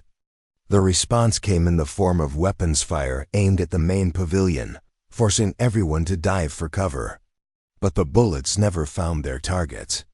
Instead, they struck barriers that seemed to materialize from nowhere, protective walls formed by animals who had positioned themselves with perfect timing to shield the humans they had chosen to defend. What followed was unlike any military engagement in recorded history. The assault teams that rappelled from the helicopters found themselves facing not just armed federal agents, but a coordinated response from creatures they had never trained to combat. Wolves emerged from the tree line with tactical precision, their pack-hunting instincts adapted to non-lethal takedown techniques that left attackers alive but completely incapacitated. Birds dove from above in formations that disrupted communications and blinded night vision equipment. Horses charged in coordinated waves that separated assault teams and channeled them into areas where Agent Matthews's people could safely apprehend them. Even the domestic animals that had traveled from surrounding farms contributed by creating noise and confusion that made effective military coordination impossible. "This is Command requesting immediate extraction," came a panicked voice over the radio frequency. "The operation is compromised beyond recovery. We're facing some kind of coordinated animal army. Repeat, requesting immediate evacuation." But Dr. Krause was beyond rational decision-making. Years of pursuing Lily's abilities had become an obsession that clouded his judgment and made retreat unthinkable. "Negative on extraction. Deploy the incendiary devices. If we can't have the asset, we burn everything." The transmission sent ice through everyone who heard it. Incendiary weapons would create an inferno that could spread for miles, destroying not just the Institute, but potentially threatening the entire surrounding ecosystem. Lily heard the order and felt her heart break, not for herself, but for the hundreds of creatures who had trusted her enough to risk their lives protecting the Institute. They had answered her call without question, offering their help freely, and now they faced destruction because of her presence. "I won't let them hurt you," she whispered to Thunder, her voice carrying the weight of absolute determination. "Any of you." What happened next would be studied by scientists for generations and would fundamentally change humanity's understanding of consciousness itself. Lily's awareness expanded beyond anything she had previously achieved, connecting not just with animals but with the very ecosystem itself. She felt the pulse of life in every tree, every blade of grass, every microorganism in the soil. The forest responded to her call with a voice that had been silent for millennia. Ancient trees began swaying in winds that touched nothing else, their movements creating subsonic frequencies that interfered with helicopter rotors and navigation systems. Underground root networks carried signals that disrupted the electrical systems of vehicles and weapons. Even the Earth itself seemed to shift subtly, creating terrain changes that made landing zones unstable and approach routes impassable. Dr. Chun watched her instruments in amazement as they detected energy patterns that challenged everything science thought it knew about biological systems. She's not just communicating with individual organisms. She's interfacing with the entire ecosystem as if it were a single conscious entity. The helicopters attempting to deploy incendiary devices found their missions frustrated by phenomena that had no place in military doctrine. Flight controls malfunctioned as electromagnetic fields generated by coordinated biological activity created interference patterns that no engineering manual had anticipated. Weapons systems failed as moisture from the forest canopy condensed on sensitive electronics with impossible precision.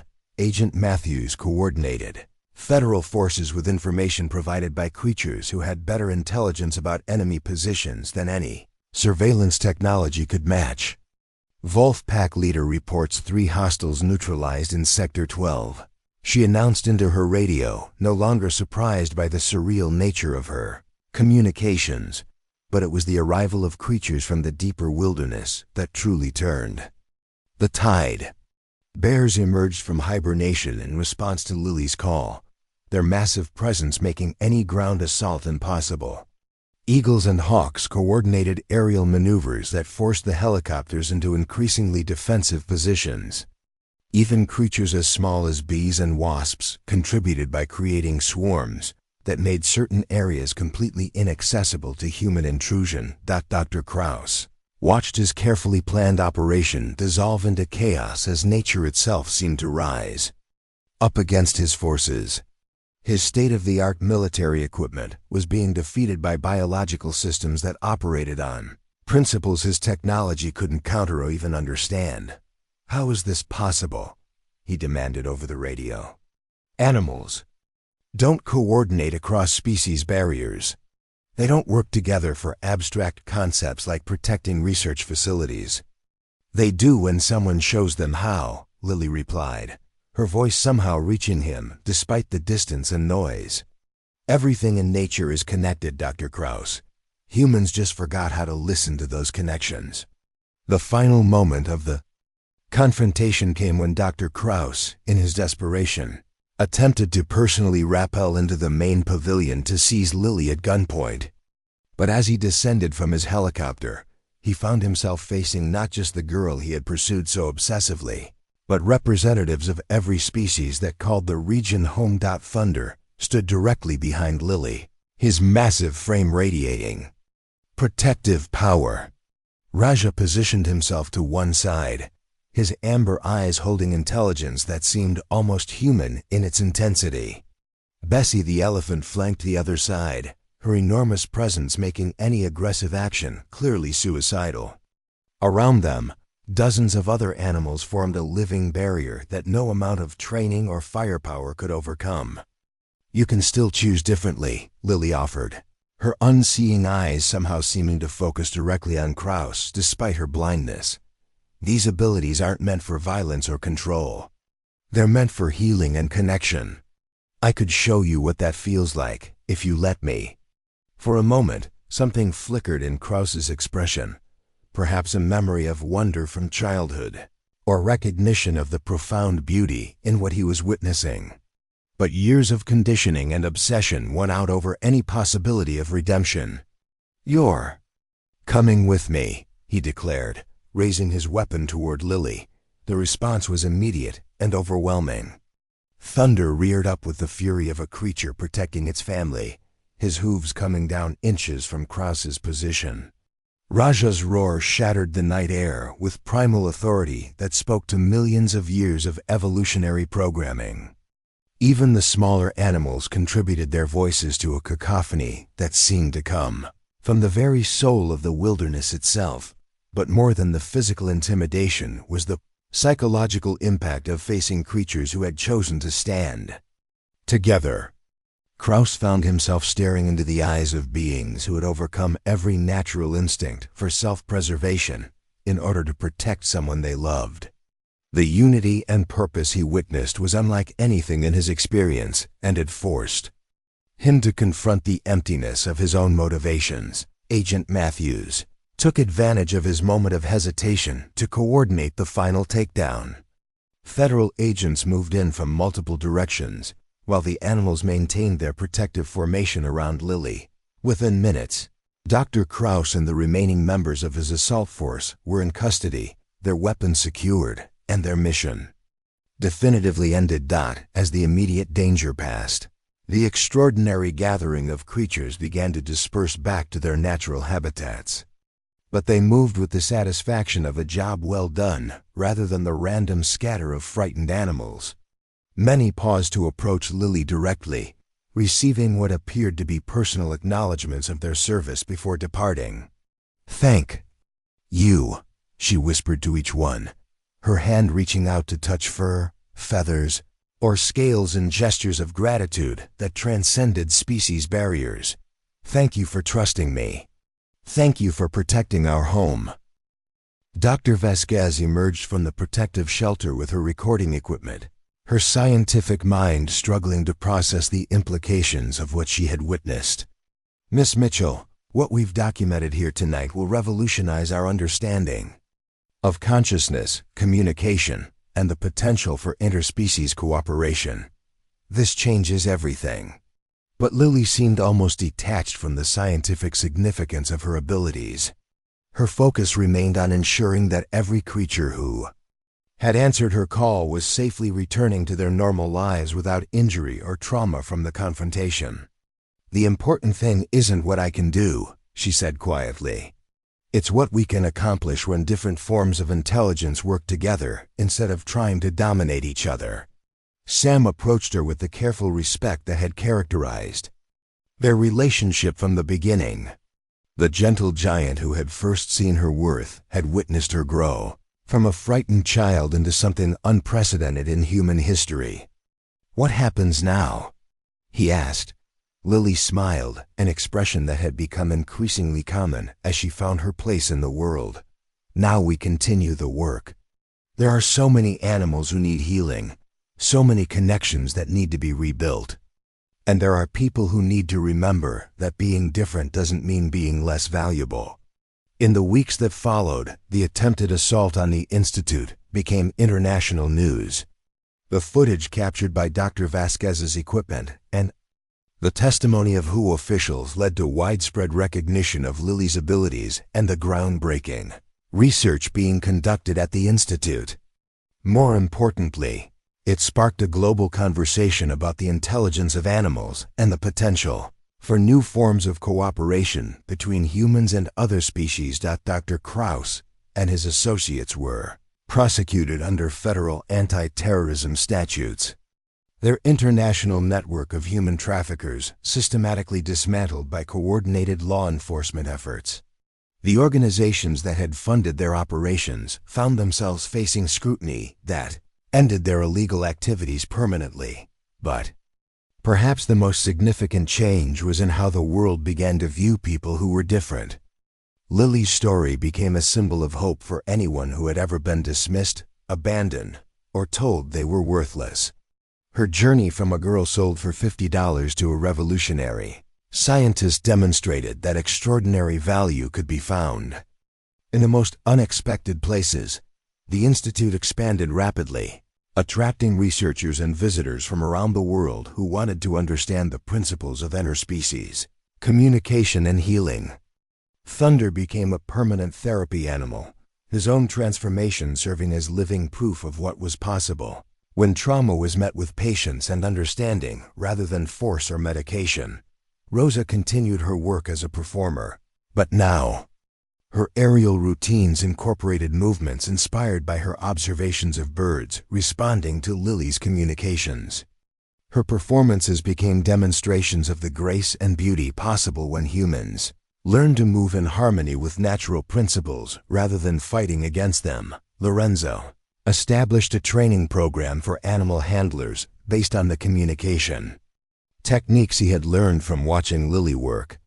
His students came from zoos, wildlife rehabilitation centers, and veterinary colleges, all seeking to understand how to build relationships based on respect and understanding rather than dominance and control. Agent Matthews was promoted to head a new federal task force focused on protecting individuals with extraordinary abilities from exploitation. Her experience coordinating human and animal security forces led to innovative approaches to law enforcement that emphasized cooperation over confrontation. On the first anniversary of the Institute's founding, Lily stood once again in the main pavilion, surrounded by animals and humans who had become her extended family. But now she was also connected to a global network of researchers, conservationists, and advocates who were applying the principles she had discovered to healing relationships between humans and the natural world. "A year ago, my father sold me because he thought I was broken," she said to the assembled crowd of scientists, officials, and supporters who had gathered to celebrate the Institute's achievements. "He couldn't see past my blindness to recognize what I could offer the world." Thunder nickered softly beside her, his presence a reminder of the transformations that were possible when beings were valued for their unique gifts, rather than dismissed for their differences. "But I've learned that being different isn't the same as being broken. Sometimes the very qualities that make us seem unusual are exactly what the world needs most. We just have to find people who can see past the surface, to recognize the value underneath." Sam watched from the front row, his heart full of pride for the remarkable young woman who had taught him that true strength came from protecting others rather than dominating them. The gentle giant had found his purpose in helping Lily discover hers, and together they had created something that was changing the world in ways both large and small. As the celebration continued around her, Lily tilted her head in the listening posture that had become her trademark, her enhanced hearing, picking up the sounds of contentment and hope from creatures throughout the facility. Animals who had arrived traumatized and broken were now thriving in an environment that recognized their intelligence and honored their emotional needs. The girl who had been sold to a circus had become the founder of a revolution in how humans understood their relationship with other forms of life. Her journey from victim to visionary proved that sometimes the most extraordinary gifts come disguised as what society considers disabilities, and that the greatest transformations occur when we learn to see value where others see only difference. The implications of what had transpired at the Institute rippled outward in ways that no one had anticipated. Within months, universities across 6 continents were establishing departments dedicated to interspecies communication studies. The Mitchell method, as it came to be known in academic circles, wasn't just changing how humans interacted with animals, it was revolutionizing fields as diverse as psychology, neurology, environmental science, and even philosophy. Dr. Elizabeth Hartwell, a prominent neuroscientist from Cambridge University, arrived at the Institute 6 months after the anniversary celebration with a proposal that would have seemed like science fiction just 2 years earlier. Her research team had been studying the brain scans and bioelectric field measurements collected during Lily's sessions, and they had developed a hypothesis that challenged fundamental assumptions about consciousness itself. "Miss Mitchell, Dr. Hartwell explained during their first meeting, "We believe you've discovered something that could reshape our understanding of how minds work, not just animal minds, but human minds as well. The patterns we're seeing suggest that consciousness isn't confined to individual brains the way we've always assumed." Lily sat beside Thunder in the Institute's newest edition, a comfortable conference room designed specifically for interdisciplinary collaboration. The space incorporated elements that accommodated both human and animal participants, with specialized acoustic properties that enhanced her ability to communicate across species barriers. I've always felt connected to something larger, Lily replied thoughtfully. But I assumed it was just because my other senses compensated for not being able to see. Are you saying it's more than that? Dr. Hartwell nodded enthusiastically. Much more. Your brain activity during communication episodes shows patterns that suggest you're accessing what we might call a collective consciousness field. It's as if you're tapping into a network that connects all living beings, but most humans have lost the ability to perceive it. The research proposal Dr. Hartwell presented was ambitious beyond anything the Institute had previously undertaken.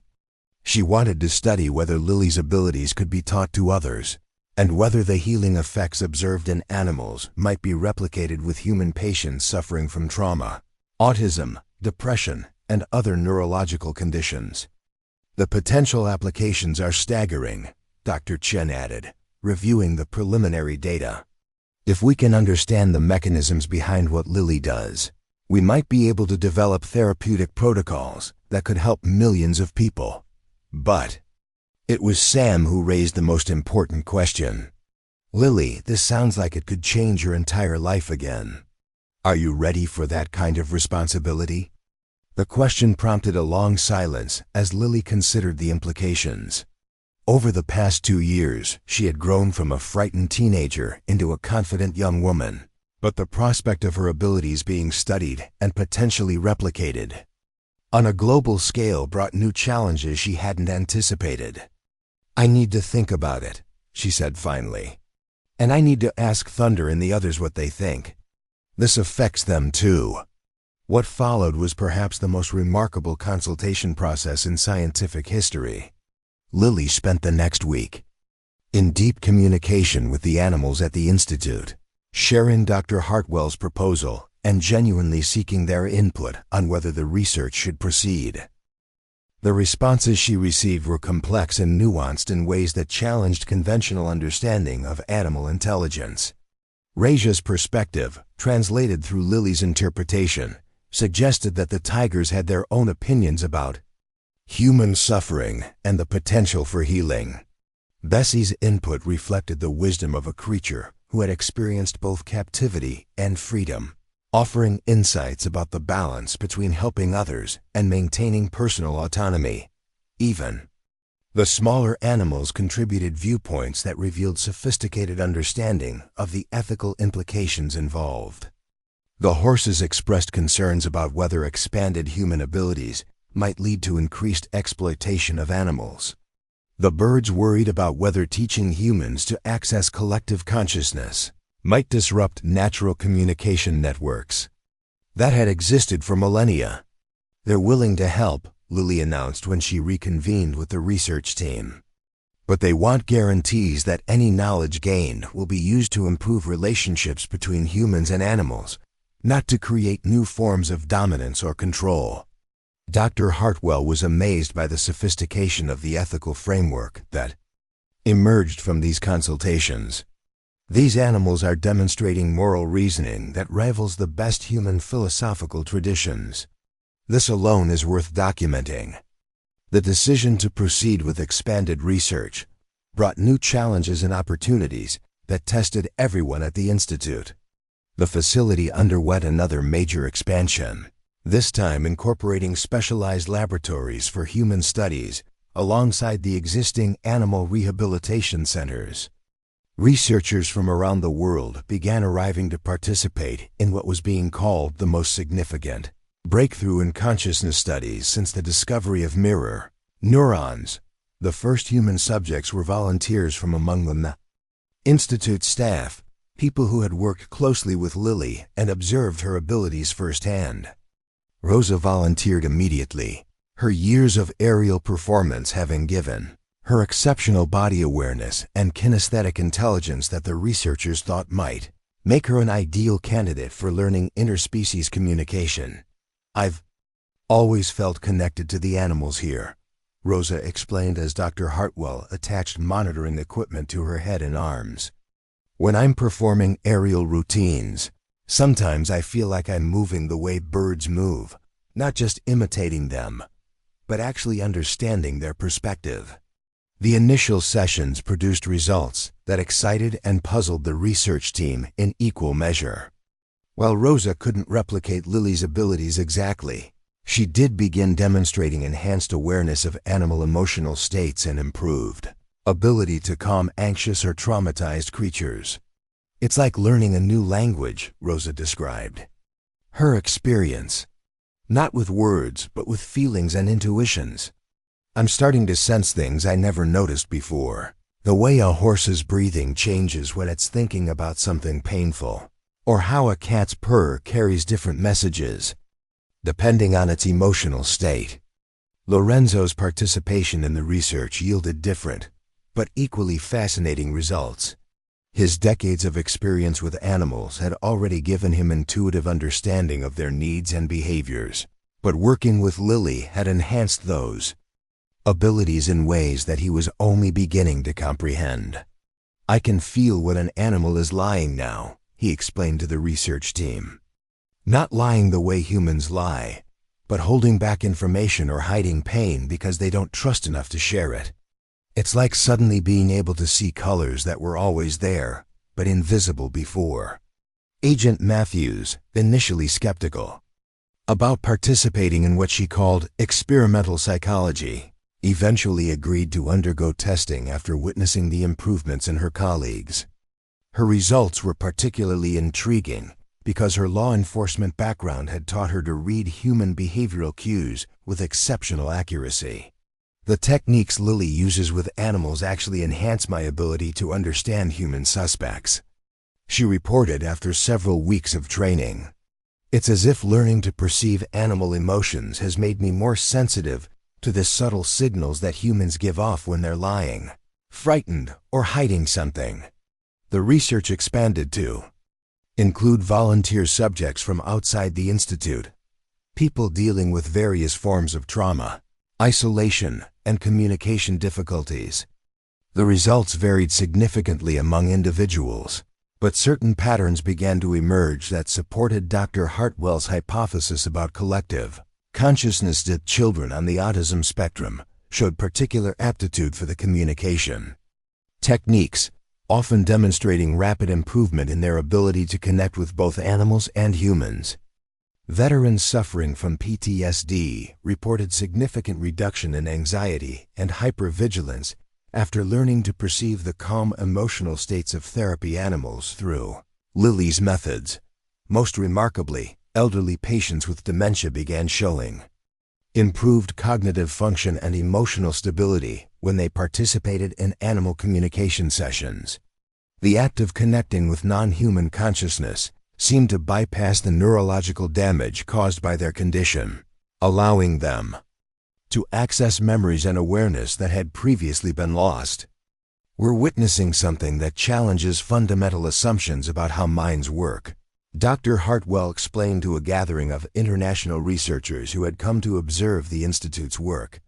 Traditional neuroscience assumes that consciousness is generated entirely within individual brains, but these results suggest that minds might be more interconnected than we ever imagined. The philosophical implications of these discoveries sparked intense debate in academic circles around the world. If consciousness was indeed networked across species barriers, what did that mean for concepts like individual identity, free will, and moral responsibility? If humans could learn to access collective awareness the way Lily did naturally, how would that change society's understanding of intelligence and creativity? But for Lily herself, these abstract questions were less important than the practical impact of her work on individual lives. She watched Rosa develop the confidence to pursue dreams of becoming a wildlife rehabilitator specializing in birds of prey. She saw Lorenzo establish a revolutionary training program that was transforming how zoos and wildlife centers cared for their animals. She witnessed Agent Matthews use her enhanced empathy skills to solve cases that had previously seemed impossible. Most importantly, she continued her daily work with animals who arrived at the Institute broken and traumatized, helping them rediscover trust, purpose, and joy. Each success reinforced her belief that healing was always possible when beings were treated with genuine respect and understanding. Thunder remained her closest companion and collaborator, his presence serving as a constant reminder of how far they had both traveled from their origins. The stallion who had arrived violent and unpredictable had become a skilled therapy animal whose gentle strength helped other horses overcome their own trauma. His transformation paralleled Lily's own journey from abandoned child to revolutionary healer. On the second anniversary of the Institute's founding, Lily found herself addressing the United Nations General Assembly via video link, sharing her perspectives on interspecies cooperation and the potential for expanded human consciousness. The girl who had once been too frightened to speak above a whisper was now confident enough to address world leaders about the importance of recognizing intelligence and consciousness in forms that might seem unfamiliar. Every being has something valuable to contribute, she told the assembled delegates. But we can only access that value when we learn to listen with more than just our ears and see with more than just our eyes. The animals have taught me that consciousness isn't limited by the boundaries we assume exist between different forms of life. Her speech was translated into dozens of languages and broadcast to millions of people around the world, many of whom were dealing with their own experiences of being misunderstood, dismissed, or abandoned. Letters and emails poured into the Institute from people who had found hope in Lily's story and inspiration in her message that being different was not the same as being less valuable. Among those letters was one that arrived 3 years after Lily's UN address, written in the shaky handwriting of an elderly man who identified himself as Marcus Webb. The letter was brief but carried emotional weight that left Lily speechless when Rosa read it to her. "Dear Lily," the letter began, "I know I have no right to contact you after what I did, but I needed you to know that I've been sober for 18 months now. I've seen the news reports about your work, and I'm proud of what you've accomplished. Though I know I played no part in helping you become the person you are today. I don't expect forgiveness, but I wanted you to know that not a day goes by that I don't regret selling you. You were never worthless. I was just too broken to see your value, your father, Marcus." Lily sat quietly for a long time after hearing the letter, her hand resting on Thunder's neck as she processed emotions that were both painful and healing. Sam waited nearby, ready to provide support if she needed it, but respecting her right to work through her feelings at her own pace. "He's trying," she said finally. "That's something, I guess. Maybe someday we can talk when he's had more time to understand what healing really means." The letter prompted Lily to establish a new program at the Institute specifically designed to help family members of people with disabilities or differences. She had learned that her father's cruelty had grown from his own fear and inability to cope with circumstances he didn't understand. While his actions were inexcusable, she recognized that healing sometimes required addressing the sources of damage rather than simply treating its effects. The program brought together families dealing with autism, blindness, deafness, and other conditions that mainstream society often viewed as burdens rather than different ways of experiencing the world. Parents learned to see their children's unique perspectives as gifts rather than problems to be solved, while children gained confidence in their own worth regardless of how others perceived their differences. Understanding flows both ways, Lily explained to the families who participated in the program. When we stop trying to fix each other and start trying to understand each other, we discover that everyone has something valuable to contribute.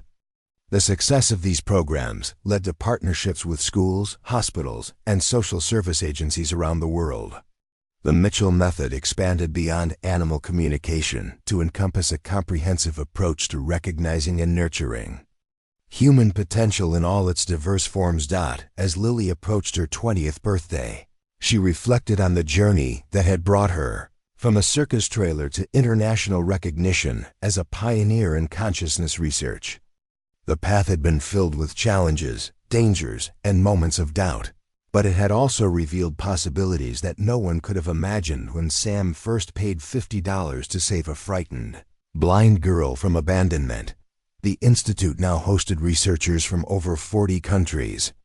Its programs had helped thousands of animals and humans overcome trauma and discover their potential.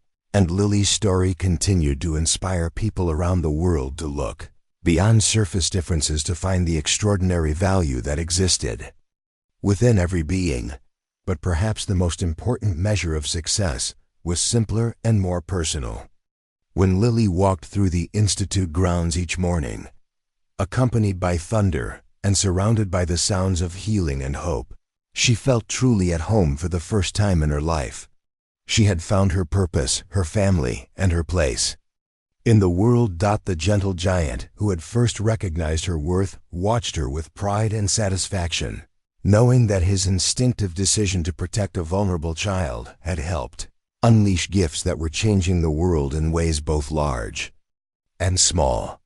Sam's faith in Lily's value had been vindicated beyond his wildest dreams, proving that sometimes the most important thing anyone can do is simply believe in someone else's potential. In the end, the gentle giant had been right from the very beginning.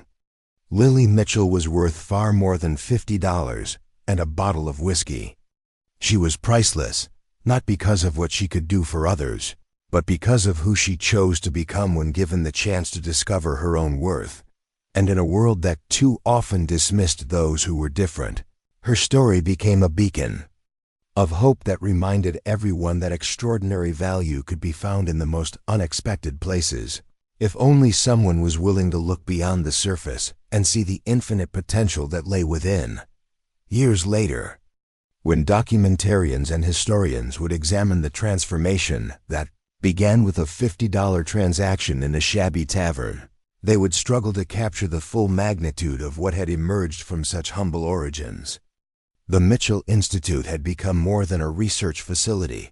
It had evolved into a symbol of possibility that challenged society's fundamental assumptions about intelligence, consciousness, and worth. Children who visited the institute left with expanded understanding of what it meant to be different, carrying that wisdom into classrooms and communities, where they became advocates for inclusion and acceptance. Scientists who studied there returned to their universities with revolutionary perspectives that influenced everything from medical treatment protocols to conservation strategies. Even skeptics who arrived determined to debunk what they considered pseudoscience found themselves confronted with evidence that demanded new frameworks for understanding life itself. The gentle giant's simple act of recognizing value where others saw only burden had created ripples that continued expanding across the world, touching lives in ways that could never be fully measured or contained. Sam's faith in a frightened blind girl had proven that sometimes the most profound changes begin with the smallest gestures of kindness and recognition. In veterinary schools across 5 continents, students now learned communication techniques that would have been dismissed as fantasy just a decade earlier. Wildlife rehabilitation centers reported unprecedented success rates using methods developed at the Mitchell Institute. Even corporate boardrooms began incorporating principles of interspecies empathy into environmental policies, recognizing that sustainable business practices required understanding perspectives beyond human profit margins. The circus that had once represented exploitation and desperation had been transformed into something entirely different, a launching pad for discoveries that bridged the gap between scientific innovation and spiritual awakening.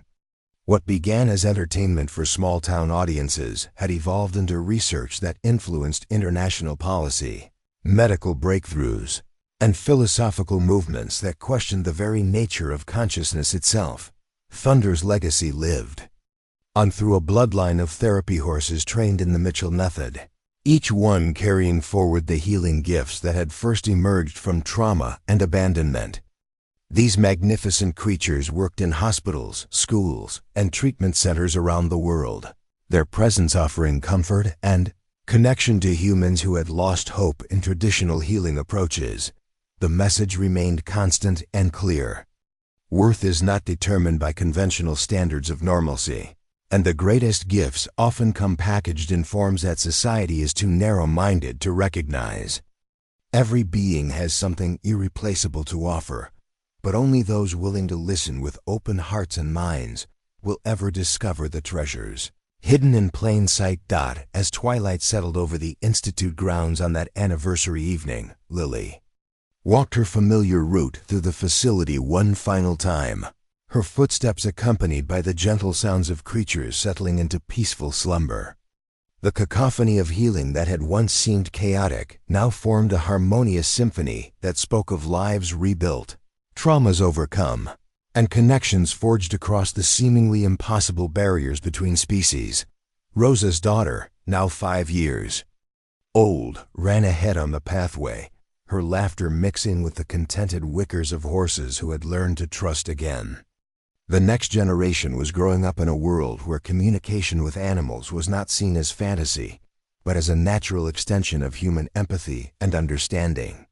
These children would inherit possibilities that their grandparents could never have imagined. Dr. Hartwell's research had spawned a new medical specialty called consciousness integration therapy, where practitioners trained in the Mitchell method worked alongside traditional physicians to treat conditions ranging from severe autism to end-stage neurological diseases. Recovery rates that had previously been considered miraculous were becoming routine outcomes for patients who participated in these groundbreaking programs. The financial implications alone were staggering. Healthcare systems worldwide were saving billions of dollars annually by implementing therapeutic approaches that addressed root causes of psychological trauma, rather than merely managing symptoms through medication. Insurance companies, initially skeptical, now covered consciousness integration. Treatments after overwhelming evidence demonstrated their cost-effectiveness and superior long-term outcomes. But perhaps the most profound change was in how humanity viewed its relationship with the natural world. Environmental conservation efforts gained unprecedented support as people began understanding that animals possessed intelligence, emotional complexity, and wisdom that could contribute to solving problems humans faced alone. Climate change mitigation strategies incorporated animal behavioral insights that revealed ecosystem patterns invisible to traditional scientific observation. Up next, you've got 2 more standout stories right on your screen. If this one hits the mark, you won't want to pass these up. Just click and check them out. And don't forget to subscribe and turn on the notification bell so you don't miss any upload from us.